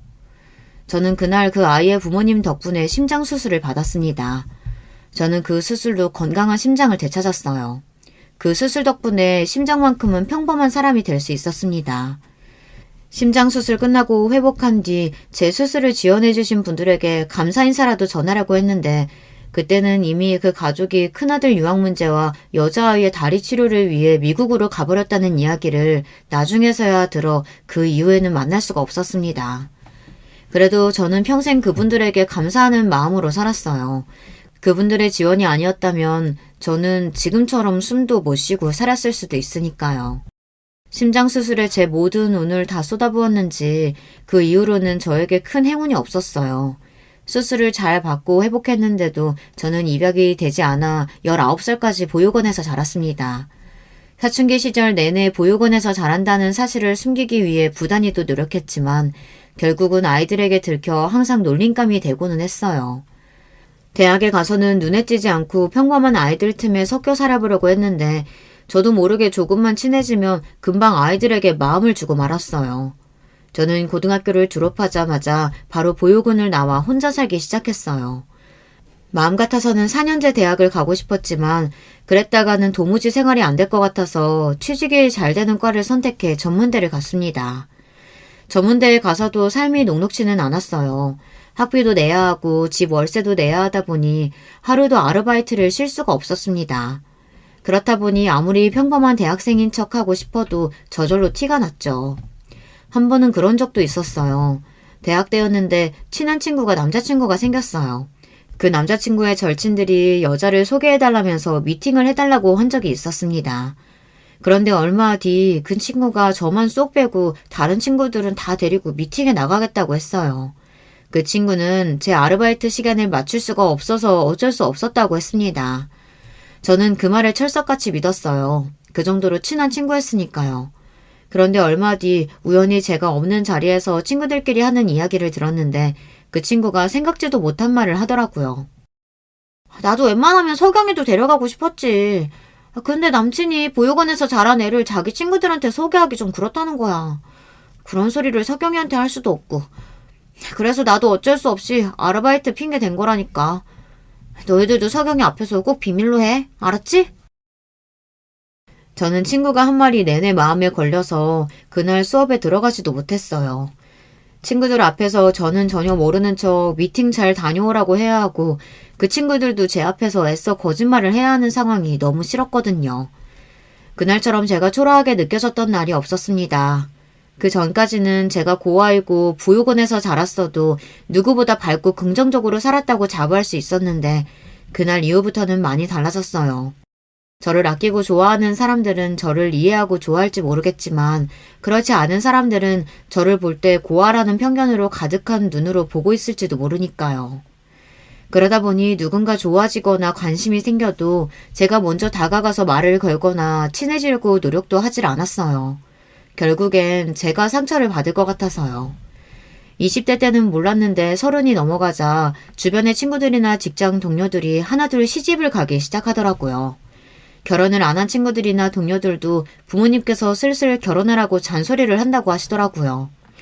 그러면서 친구들은 만나기만 하면 저에게도 결혼 생각이 없냐고들 물었어요. 넌 우리보다 직장 생활도 빨리 시작해서 돈도 많이 모았을 텐데 혼자도 오래 살아서 외로울 텐데 결혼하고 싶지 않아?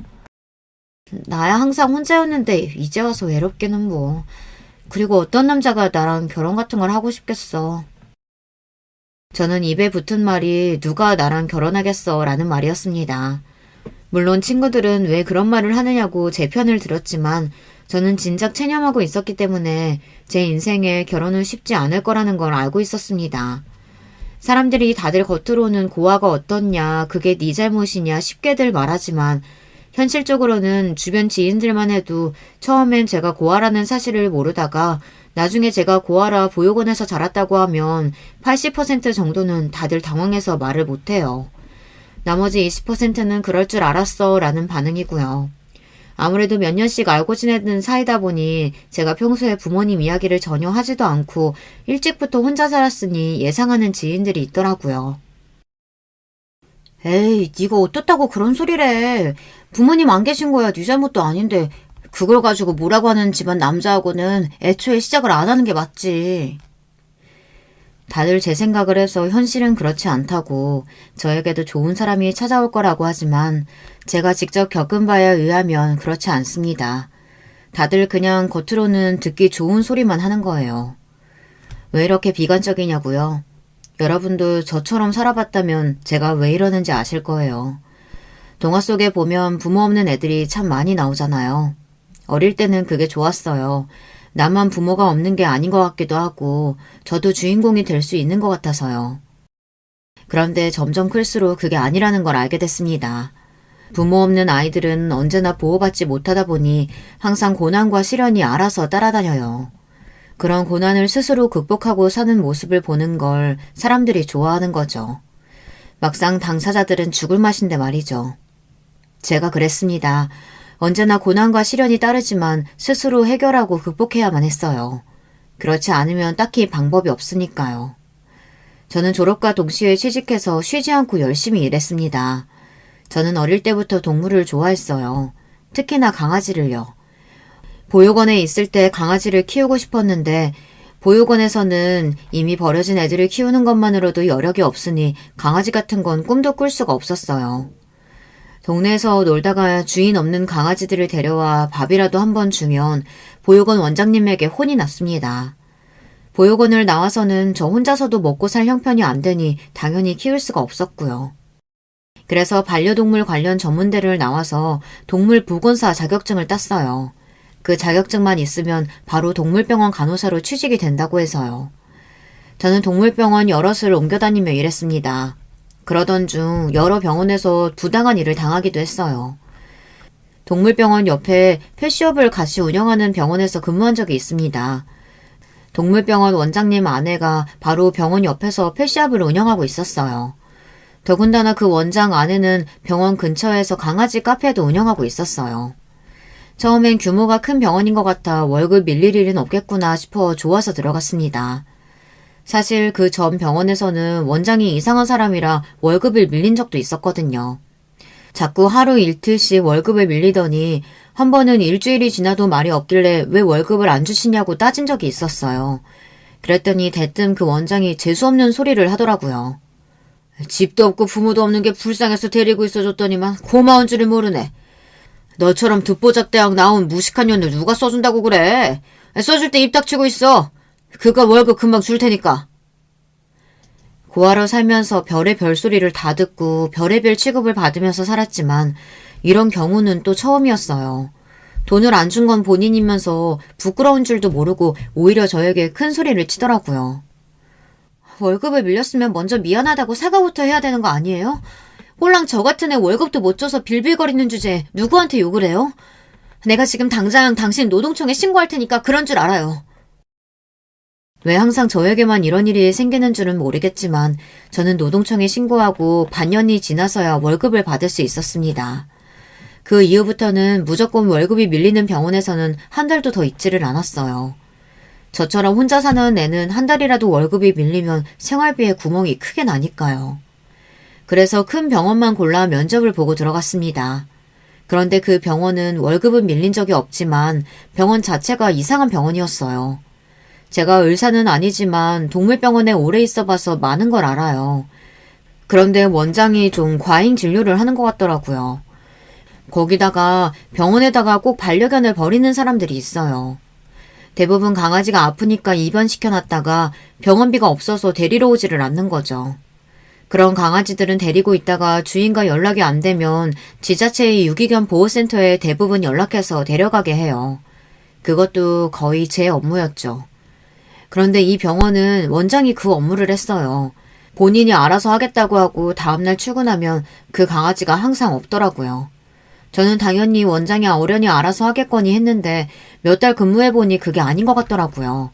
제 추측이겠지만 펫샵을 운영하는 원장 아내가 알아서 팔아먹은 것도 같고 애견 카페나 다른 곳으로 보내는 것도 같았어요. 저는 증거를 잡을 수가 없으니 추측만 하고 있을 뿐이었습니다. 그러던 어느 날이었어요. 병원에 자주 오는 손님이 있었는데 그 손님이 퇴근이 늦었다면서 늦은 시간에 강아지를 데리고 왔어요. 강아지가 며칠 전부터 밥도 안 먹고 끙끙거린다고요. 원장은 단순 감기 같다면서 오늘은 늦었으니 영양제 마치고 하루 입원시켰다가 내일 오전에 데려가라고 했습니다. 그 손님이야 자주 강아지를 데려왔던 손님이니 원장을 믿고 강아지를 맡기고 갔죠.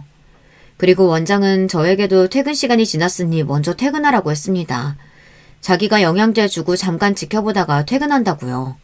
저는 알겠다고 하고 퇴근했습니다. 그런데 하필이면 그날 제가 병원에 핸드폰을 두고 퇴근한 거예요. 저는 가다가 핸드폰이 없다는 걸 알아채고 바로 다시 병원에 갔습니다. 그런데 아직 병원에 불이 켜져 있더군요. 슬쩍 문을 열고 들어가서 핸드폰만 가지고 나올 생각이었어요. 원장님은 아직 강아지를 돌보고 계신 것 같아서요. 그런데 그때 믿기지 않는 말을 듣고야 말았습니다.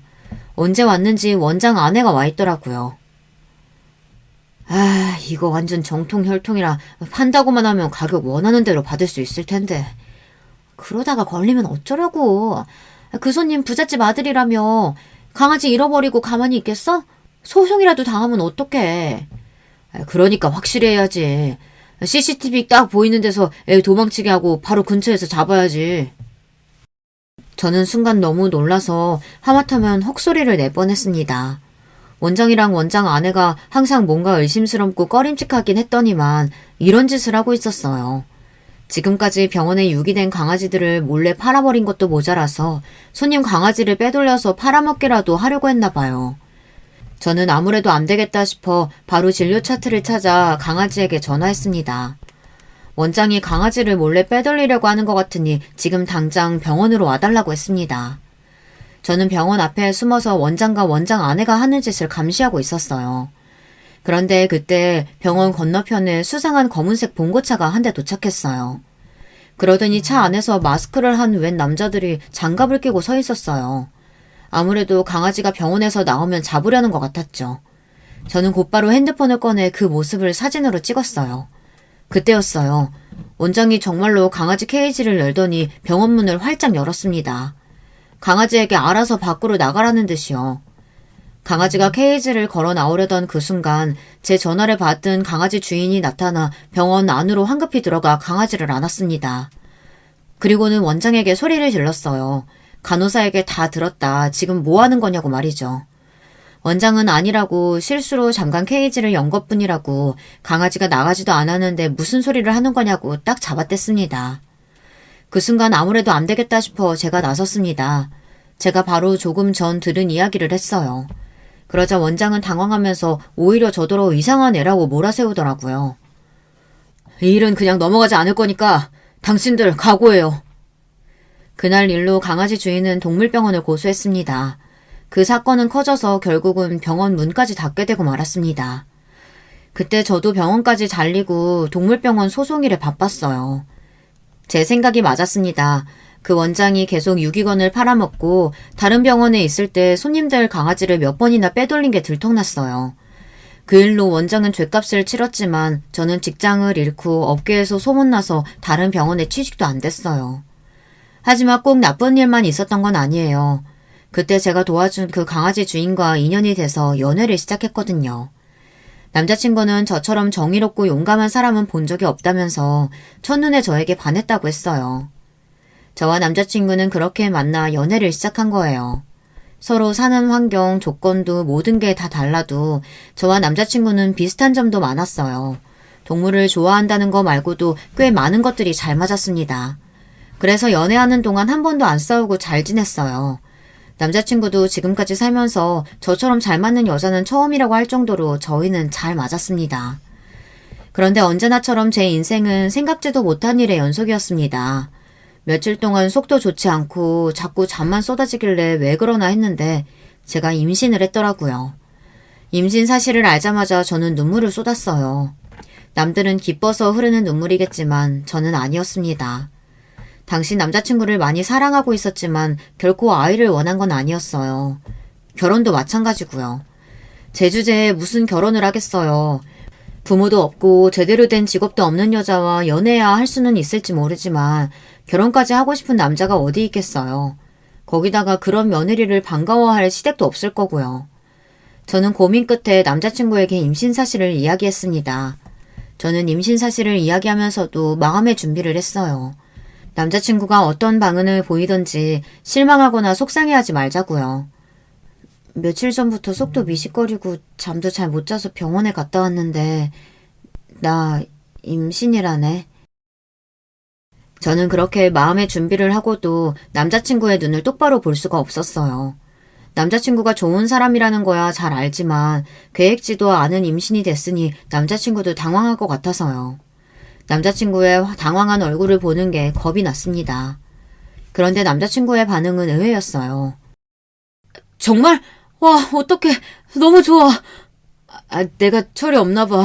자기는 힘들 텐데 나는 생각 없이 그냥 마냥 너무 기뻐. 너 닮은 딸이었으면 너무 좋겠다. 남자친구는 주변에 사람들이 있는데도 아랑곳하지 않고 신나서 자리에서 폴짝 뛰어댔어요. 그러면서 저에게 고맙다며 안아주었습니다. 저는 어안이 벙벙했어요. 남자친구 말이 맞아요. 남자친구는 참 철이 없었습니다. 평소에도 고민이나 걱정 없이 해맑은 사람이라는 건 알았지만 이 정도일 줄은 몰랐어요. 더군다나 남자친구는 예상치도 못한 돌발 행동을 했어요. 남편은 갑자기 제 앞에 무릎을 꿇고 앉았습니다. 그러고는 결혼하자고 청혼했어요. 주변에 있던 사람들이 모두 다 소리를 지르고 박수를 쳤지만 저는 마냥 웃을 수가 없었습니다. 저는 최악을 상상하고 있었어요. 제가 임신한 채로 남자친구와 결혼한다면 사람들은 모두 저를 아이를 앞세워 결혼한 여자로 볼 거예요. 최근에 남자친구가 아버지 회사에서 경영 수업을 받고 있다는 소리를 들은 적이 있습니다. 남자친구는 아무리 생각해도 저랑 결혼까지 할 수 있는 남자가 아니었어요. 어쩌다가 제가 이런 남자를 만나 연애를 하긴 했지만 결혼은 당연히 말도 안 되는 소리라는 걸 저는 알고 있었어요.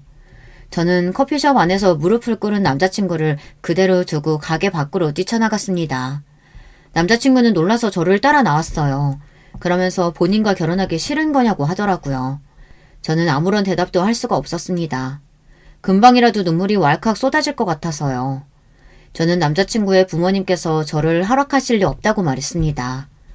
그러자 남자친구는 그런 저를 이해하지 못하고 언성을 높였어요. 우리 부모님 아직 만나보지도 않았으면서 왜 그런 소리를 해. 자기가 뭐가 어떻다고 우리 부모님이 자길 반대해.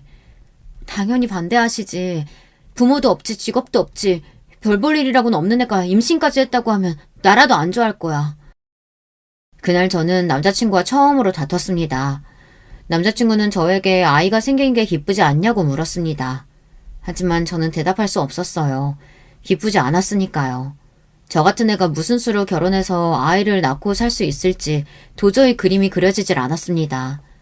제 모습에 남자친구는 처음으로 정색하면서 저에게 실망했다고 했어요. 제가 그런 생각을 안 할 수 없는 게 처음 남자친구와 연애를 시작할 때 들은 이야기가 있어요. 저와 남자친구가 연애를 시작한 지 얼마 되지 않았을 때 남자친구가 친구들에게 저를 소개하고 싶다고 모임에 데려간 적이 있습니다. 저는 단순히 남자친구의 친구들을 만나는 자리겠거니 생각하고 단순하게 생각했어요. 그런데 이건 뭐 드라마 속에서나 보던 파티더군요. 알고 보니 남자친구는 저와 사정이 달라도 많이 달랐어요. 남자친구네 집안이 정확히 뭘 하는 집안인지는 모르겠지만 언뜻 보기에도 잘 사는 집안이라는 건 알겠더라고요. 남자친구는 강남 토박이에다가 미국 유학을 4년이나 갔다 왔어요. 더군다나 남자친구는 아버지가 운영하는 회사에서 근무한다고 했습니다. 물론 그때까지만 해도 작은 회사 정도라고 생각했는데 그날 친구들을 만나고 나니 제가 잘못 알아도 한참 잘못 알았다는 걸 알게 되었죠. 모임 자리에 온 친구들은 모두 남자친구가 어릴 때부터 함께 어울려 다녔던 친구들이에요. 남자친구가 잠깐 자리를 비운 사이 친구들이 저에게 다가와 인사를 하는데 다들 대단한 사람들이더군요. 저는 놀라서 명함도 못 내밀겠더라고요. 다들 내노라 하는 집안의 자식들인데다가 하는 일들도 다들 전문직 아니면 사업을 하고 있었어요. 거기다가 학벌까지 다들 좋았습니다. 서울의 명문대도 아니고 외국에서 대학을 나온 사람들도 많더라고요. 저는 놀라서 입을 벌리고 있었는데 그 순간 모든 관심이 저에게 쏠렸습니다. 다들 저에 대해 궁금해했어요. 학벌은 어떤지, 직업은 어떤 건지 대놓고 물어봤죠. 저는 거짓말을 할 수는 없으니 있는 그대로 말했어요. 그런데 그 순간 민망할 정도로 정적이 흐르더군요. 마치 제가 무슨 말을 잘못하기라도 한 것처럼요. 우리 종호가 여자 보는 눈이 많이 달라졌네.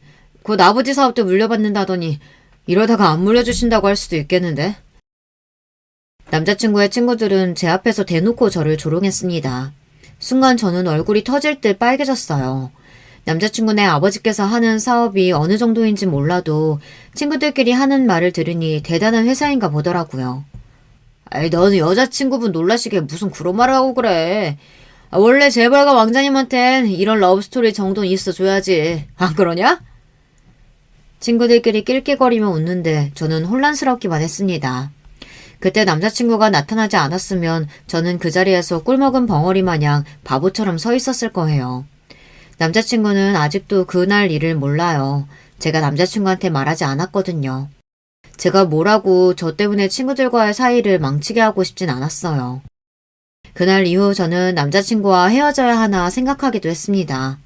사실 그때야 만난 지 얼마 되지 않았을 때다 보니 둘 다 눈에 콩깍지가 생겨서 모르는 거지 현실적으로 미래를 꿈꿀 수 없다는 것 정도는 이미 알고 있었거든요. 그런 상황에서 제가 임신을 해버렸으니 저는 당혹스러울 수밖에 없었어요. 그런데 얼마 뒤 생각지도 못한 일이 벌어졌어요. 그날 이후 남자친구는 결혼을 서두르자고 했어요. 부모님께 말씀드렸다고요.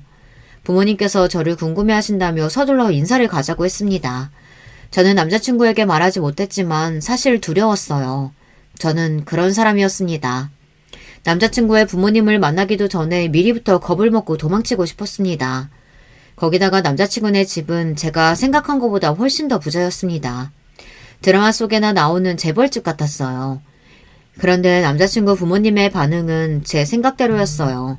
제가 온다는 사실을 알고 있으시면서도 약속한 시간이 지날 때까지 부모님은 나타나질 않으셨어요. 남자친구도 이런 사실을 몰랐는지 당황해서는 부모님께 급하게 전화하더군요. 그리고는 부모님께 언성을 높이는 것 같았어요. 약속한 시간이 지났는데 왜 안 오시냐고요. 남자친구가 전화하고 나서도 1시간이 지나고 나서야 남자친구 부모님이 집에 돌아오셨습니다. 저는 잔뜩 긴장한 얼굴로 자리에서 벌떡 일어나 꾸벅 인사를 했습니다. 저는 너무 긴장해서 남자친구 부모님의 얼굴을 똑바로 바라보지도 못했어요.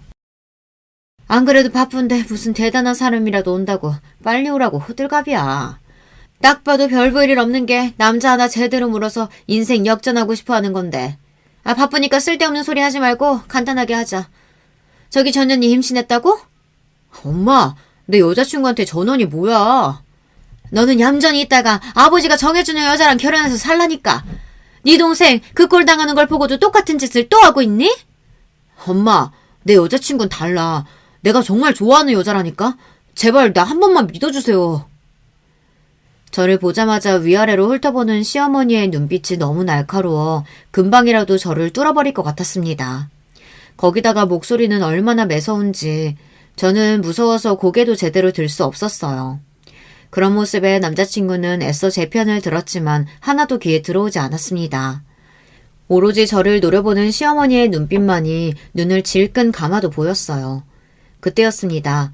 시어머니는 손가락 하나를 까딱 하시더니 뒤에 있던 비서를 부르셨어요. 그러더니 하시는 말씀이 충격적이었습니다. 믿기는 개뿔. 난 개뿔도 없는 것들 절대 안 믿어. 저 순진한 얼굴 하고 와서 뒤로는 무슨 짓거리를 하는지 알게 뭐야. 차라리 집안 좋고 싸가지 없는 게 100번 낫지. 김비서, 전현 신상 받아가서 전현에 대해서 싹 다 알아봐.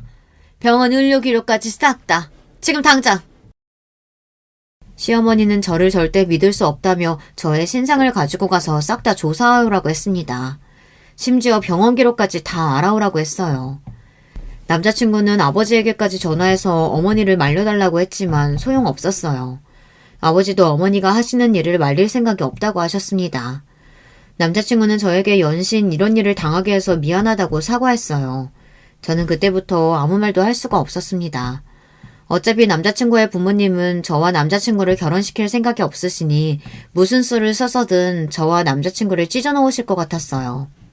차라리 잘 됐는지도 모르겠다는 생각까지 들었습니다. 이렇게 된 이상 저도 남자친구를 포기하고 헤어지기 더 쉬울지도 모르겠다 싶어서요. 저는 눈을 질끈 감고서 여기서 어떤 일을 당하든 상처받지 말고 아이만은 지켜내 혼자라도 키우자 마음먹었습니다. 남자친구와는 애초에 서로 맞지 않는 조건이라는 걸 알고 있었으니까요. 그런데 잠시 후 믿기지 않는 일이 벌어졌습니다. 시어머니의 비서라는 남자가 저에 대해 조사를 다 마쳤는지 웬 서류 봉투를 시어머니에게 건넸어요. 그 서류 봉투를 보는데 저도 모르게 큰 죄라도 지은 사람처럼 침이 꼴딱 넘어갔습니다. 아이씨구, 사온대? 이거 뭐 전문대 그런 거니? 난 태어나서 처음 들어보는데. 이것도 대학이라고. 도대체 어디 붙어있는 대학이야? 보육원? 너 심지어 보육원 출신이야? 잠깐.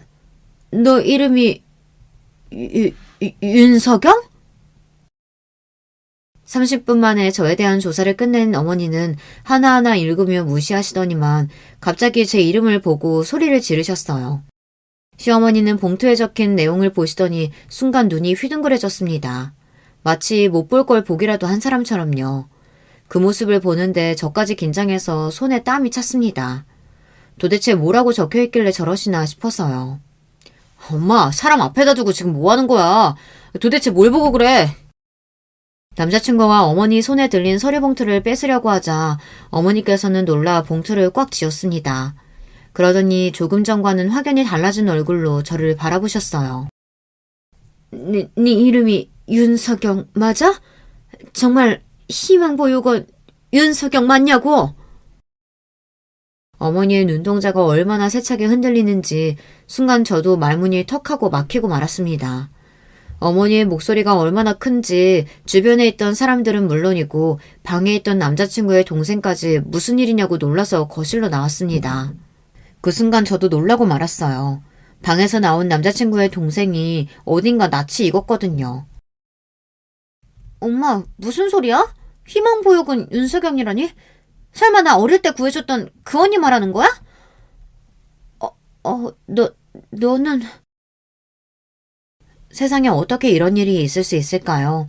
세상이 아무리 좁다고 해도 저에게 이런 일이 일어날 줄은 꿈에도 몰랐습니다. 남편의 어머니와 여동생은 제가 아는 사람들이었어요. 바로 제가 어릴 때 보육원에 있을 때 저의 심장 수술을 시켜줬던 그 가족이었어요. 남자친구의 여동생이 바로 그 어린 날 나쁜 놈들에게 목발을 빼앗겨 바닥에 넘어졌던 바로 그 친구였습니다. 저는 놀라서 눈을 비볐어요. 남자친구의 어머님도 놀라셨는지 서류를 한 번 더 확인하셨어요.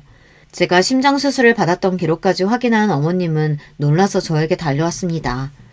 그러더니 눈물을 펑펑 쏟으시며 저를 안아주셨어요. 그래, 그때 그 석영이, 어머, 내가 어떻게 너를 못 알아볼 수가 있지? 이게 다 무슨 말이야? 옛날에 너 구해줬던 초등학생이 석영이란 말이야? 그렇다니까. 이 언니 아니었으면 나 그날 도랑에 빠진 채 몇 시간을 혼자 있었을지도 몰라. 남자친구도 그날 일을 이야기로만 들었지 그 이후 바로 미국으로 가버렸으니 그 이야기 속 여자아이가 저일 거라고는 생각도 못했어요. 그럴만하죠. 저도 그때 일을 잊고 산 지 오래됐으니까요. 미안하다 석영아. 내가 너를 미워해서 이렇게 모질게 군 게 아니야. 내가 원래 이런 사람이 아닌데 나이 들수록 사람한테 대이다 보니 이 세월이 나를 이렇게 나쁜 사람으로 만들었구나. 어머니는 저에게 바로 사과하셨어요. 절대 제가 고아이고 전문대를 나왔다고 무시하려던 게 아니랍니다. 단지 저의 조건만 보고 제가 당신의 아들을 이용하려고 한다고 생각하셨대요. 예비 시어머니께서 저에게 그렇게 모질게 구신 이유가 있더군요. 바로 얼마 전에 시댁에 믿을 수 없는 일이 있었대요. 남자친구에게 여동생이 하나 있어요. 제가 어릴 때 보육원 앞에서 도와줬던 바로 그 동생이요. 그 동생이 다리 치료를 받기 위해 미국에 다녀온 뒤 완전히 걸을 수 있는 건 아니지만 그래도 전보단 근육이 더 좋아져서 손을 자유롭게 사용하고 집에서는 보조기구를 이용해 생활할 수 있을 정도로 좋아졌더라고요. 덕분에 대학을 졸업하고 취직도 해서 집안에서 재택근무도 하고 있었어요. 그러면서 한국에서도 꾸준히 계속 재활을 받았고요. 그러다가 여동생이 재활을 담당했던 남자와 둘이 눈이 맞아 연애를 했답니다. 만난 지 오래되지는 않았지만 여동생의 옆에서 살뜰하게 챙기는 남자의 모습에 가족들 모두 그의 진심을 의심하지 않았답니다. 그래서 둘의 교제를 허락했대요. 특히나 여동생이 남자를 너무 믿고 좋아하기도 했고요. 얼마 뒤 둘이 결혼하겠다고 해서 가족들은 모두 기쁜 마음으로 허락했답니다. 동생을 생각해서라도 아예 동생의 병에 대해 모르는 사람보다는 옆에서 많은 면에서 도와줄 수 있는 사람이 아무래도 좋을 것 같아 반대할 이유가 없었답니다. 물론 조건만 놓고 보면 그 남자가 많이 부족했지만 시댁에서는 어릴 때부터 아팠던 딸이 원한다면 뭐든지 해주고 싶으셨대요. 그래서 결혼 이야기가 나오자마자 바로 결혼 준비를 시작했답니다. 모든 결혼 준비는 시댁에서 도맡아 했대요. 집이고 결혼 준비고 모든 비용은 전부 다요. 남자가 착한 심성 말고는 가진 게 없어도 너무 없는 사람이라서 그럴 수밖에 없었답니다. 물론 남자는 자신의 부족한 부분을 미안해했지만 시댁이야 돈밖에 가진 게 없는 사람이니 별로 신경 쓰지 않았대요. 둘이 행복하게만 살면 된다고요. 그러던 중 미루고 미루다 결혼식을 3주밖에 남기지 않고 상견례를 했답니다. 남자 부모님이 시골에서 농사를 지으시는데 농사일이 바빠서 서울에 올라올 수 없다고 해서요. 결국은 결혼식 첨창장까지 다 보내고 나서야 상견례를 했다네요. 그런데 문제가 좀 있었답니다. 상견례 장소인 호텔에서 남자의 부모님을 만났는데 어딘가 좀 이상했답니다. 분명 남자에게 들었을 땐 남자의 부모님 두 분 다 시골에서 농사를 짓는 순박한 분들이라고 들었는데 이야기를 나누면 나눌수록 남자의 어머니라는 분이 특히 좀 이상했대요. 시골에서 농사를 짓는다기엔 영 아는 것도 부실하고 이야기의 앞뒤가 맞는 게 하나도 없었대요. 분명 사투리도 심하게 쓰신다고 했는데 사투리도 거의 쓰질 않고요. 이를 이상하게 여긴 시아버지가 계속해서 꼬치꼬치 말을 걸었는데 제대로 대답하는 게 없었답니다. 그런데 그때 당황한 얼굴의 남자가 애써 말을 돌렸대요. 어머니께서 평생 시골에서 농사만 지으시느라 이렇게 좋은 호텔에 고급스러운 식사 해보시는 게 태어나서 처음이다 보니 아무래도 긴장하셨나 봐요. 장인 장모님께서 조금만 이해해 주세요. 그래. 그러실 수 있지. 식사들 좀 하세요.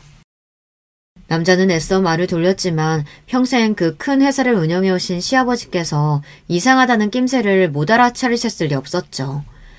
아무래도 안 되겠다 싶으셨는지 시아버지께서 비서를 시켜 남자의 집안을 캐보라고 시키실 참이었나 봐요. 그런데 그럴 필요도 없이 그날 모든 진실이 밝혀졌습니다. 일 때문에 상견례 장소에 늦게 도착한 남자친구가 잠깐 화장실에 들렀는데 화장실 옆 복도에서 소란스러운 소리가 들렸답니다. 남자친구가 이상해서 복도에 들어서자 익숙한 남자가 보였답니다. 그런데 그 남자가 나이가 지긋하신 여자분을 위협하며 소리를 지르고 있었대요. 아줌마, 연기 똑바로 안 하면 돈 못 받을 줄 알라고 분명히 말했지. 근데 일을 이따구로 해?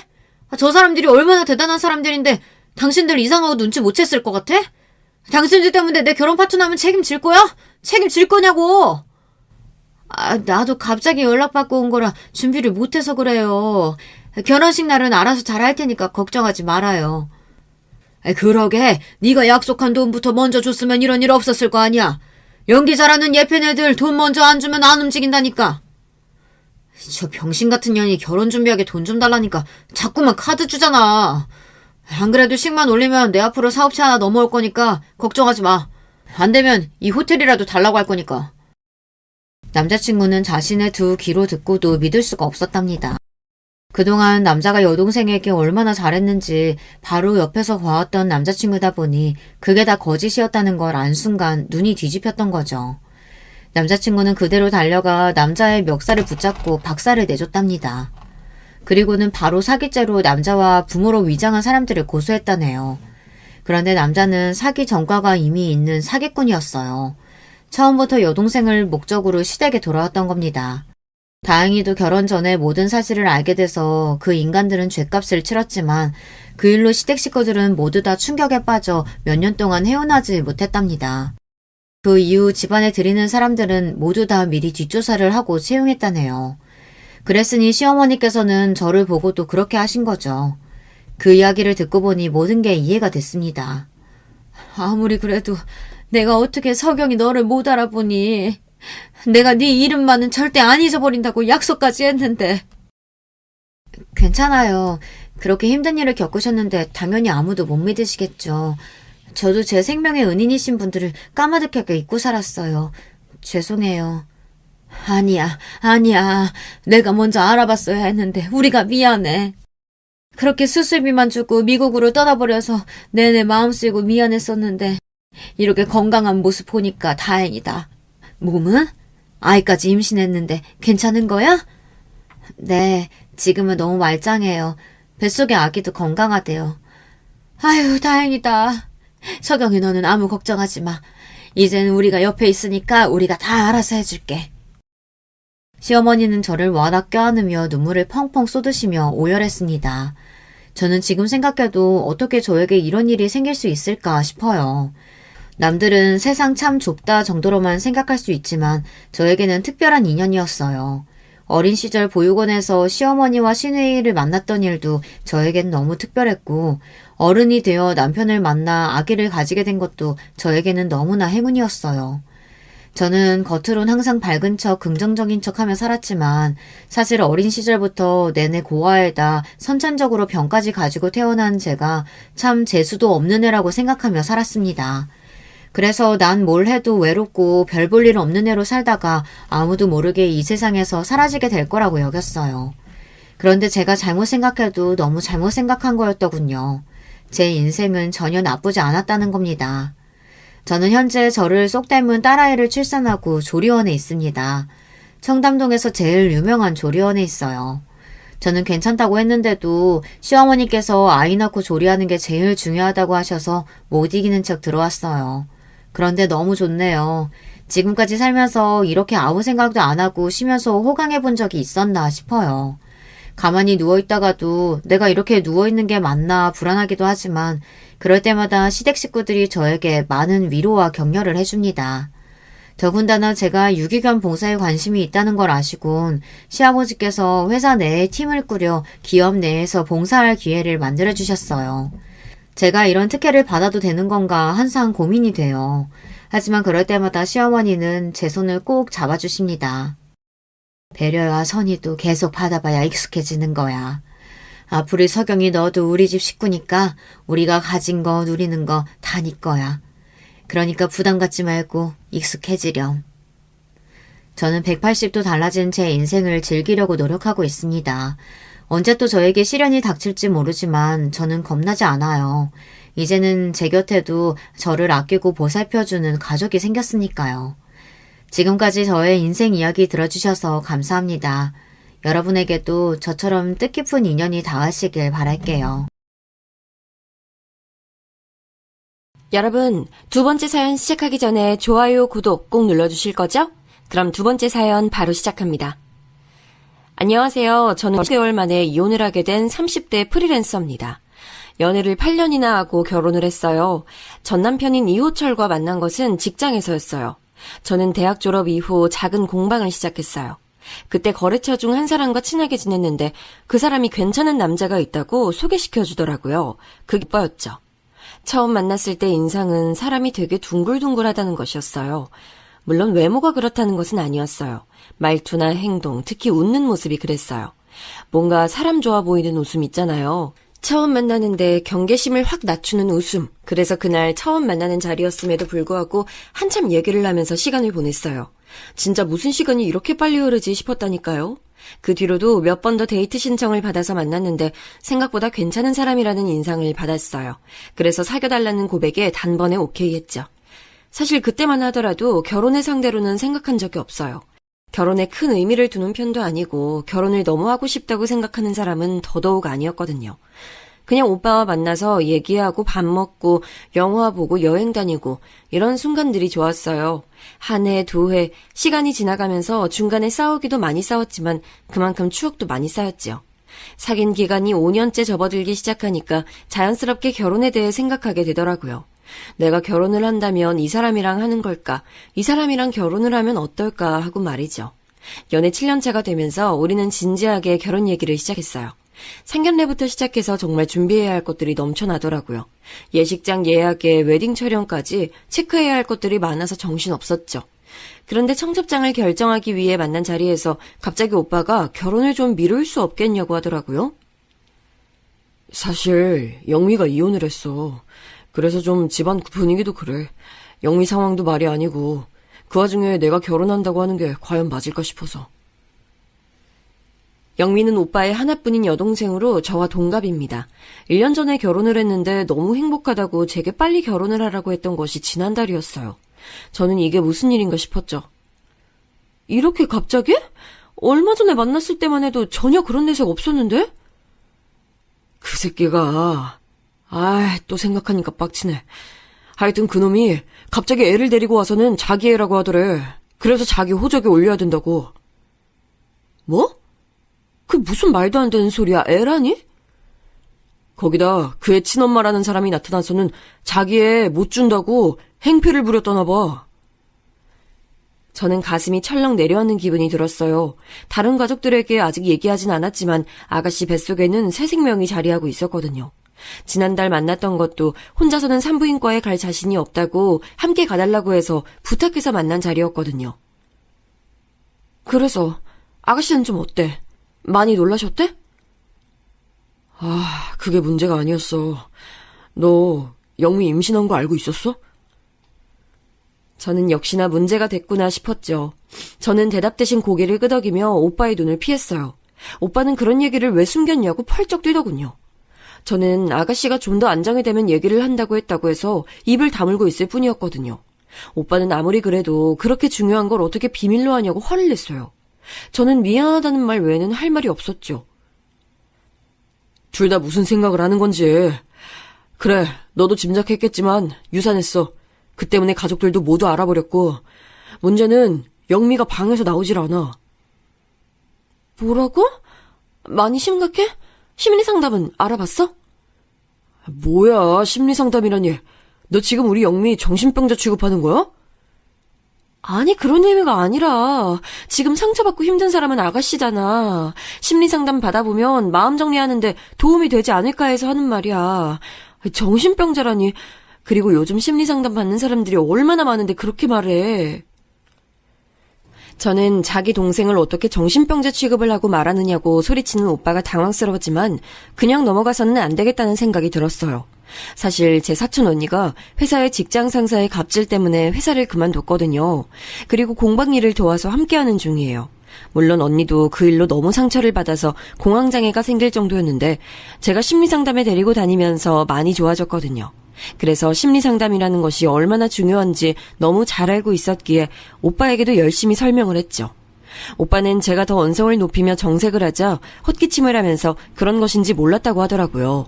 저는 언니가 상담을 받고 있는 것을 알려주면서 아가씨에게 해서는 안 될 말 같은 것들을 정리해서 오빠에게 보내줬어요. 저희의 결혼은 그렇게 뒤로 밀렸어요. 저는 불만 같은 거 하나도 없었죠. 당연히 아가씨의 정신건강 쪽이 더 중요했으니까요. 저희는 해가 바뀌고 나서야 결혼식을 올릴 수 있었어요. 결혼식은 가족들과 친지분들 그리고 정말 친한 친구 몇 명만을 모시고 진행됐어요.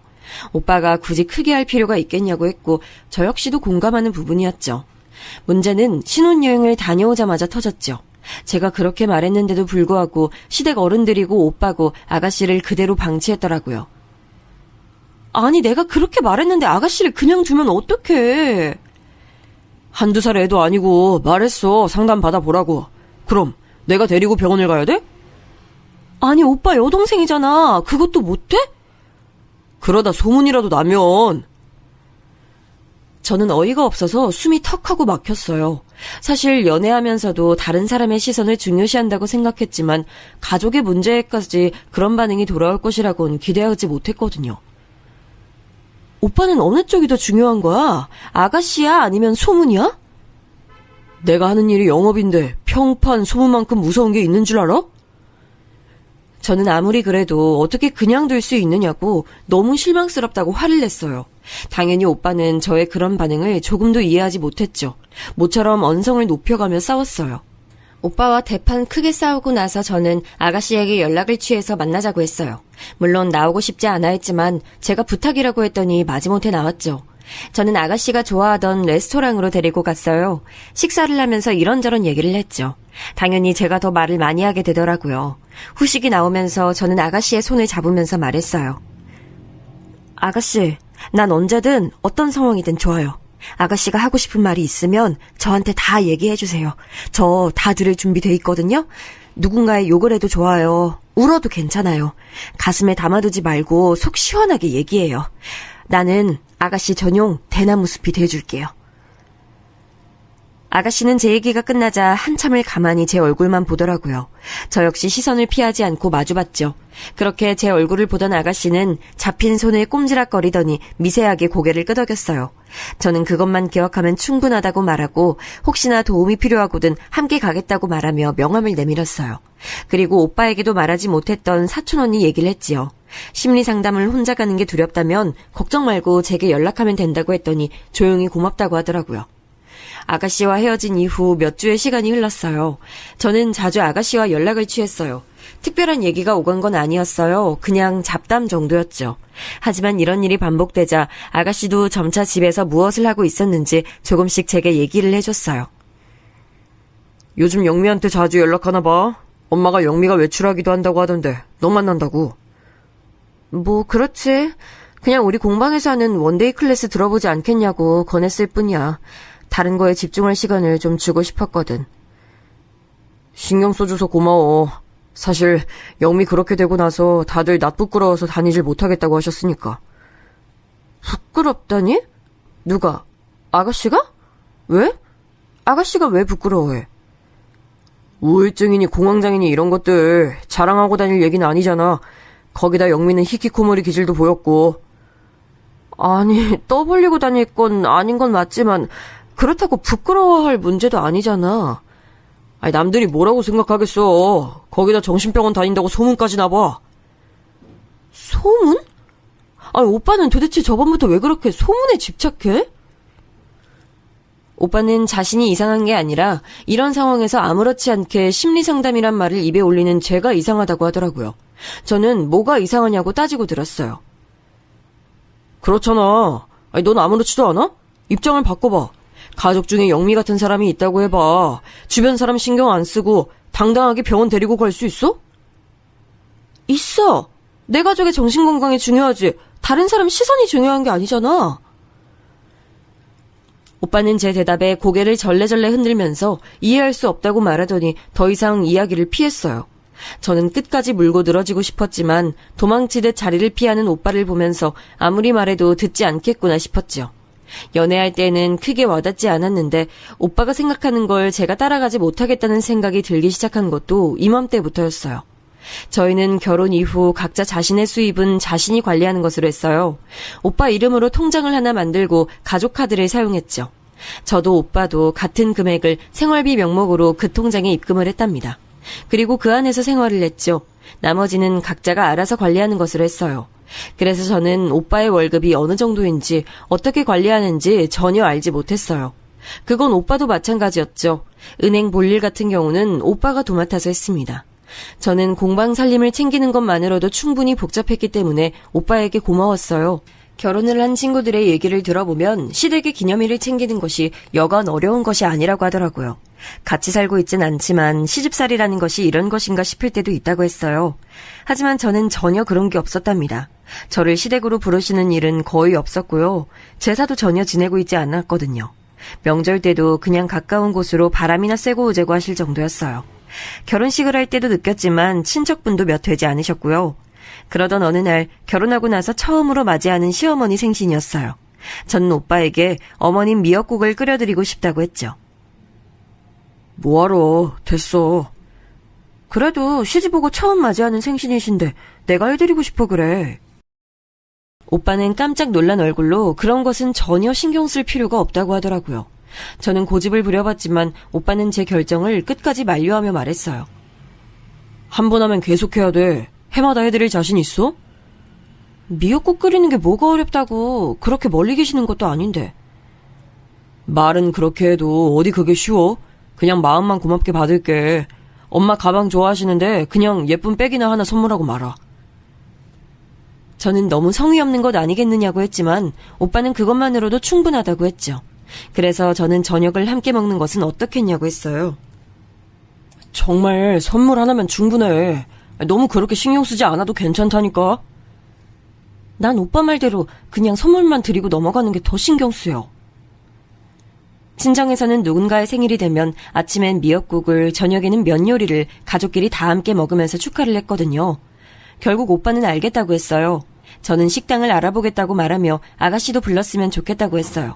오빠가 인상을 쓰며 굳이 불러야겠냐고 했어요. 요즘 얼굴 표정도 많이 밝아졌어. 내가 얘기할게. 그래, 네 마음대로 해. 졌어. 저는 기쁜 마음으로 아가씨에게 전화를 걸어 얘기했어요. 하지만 아가씨는 거절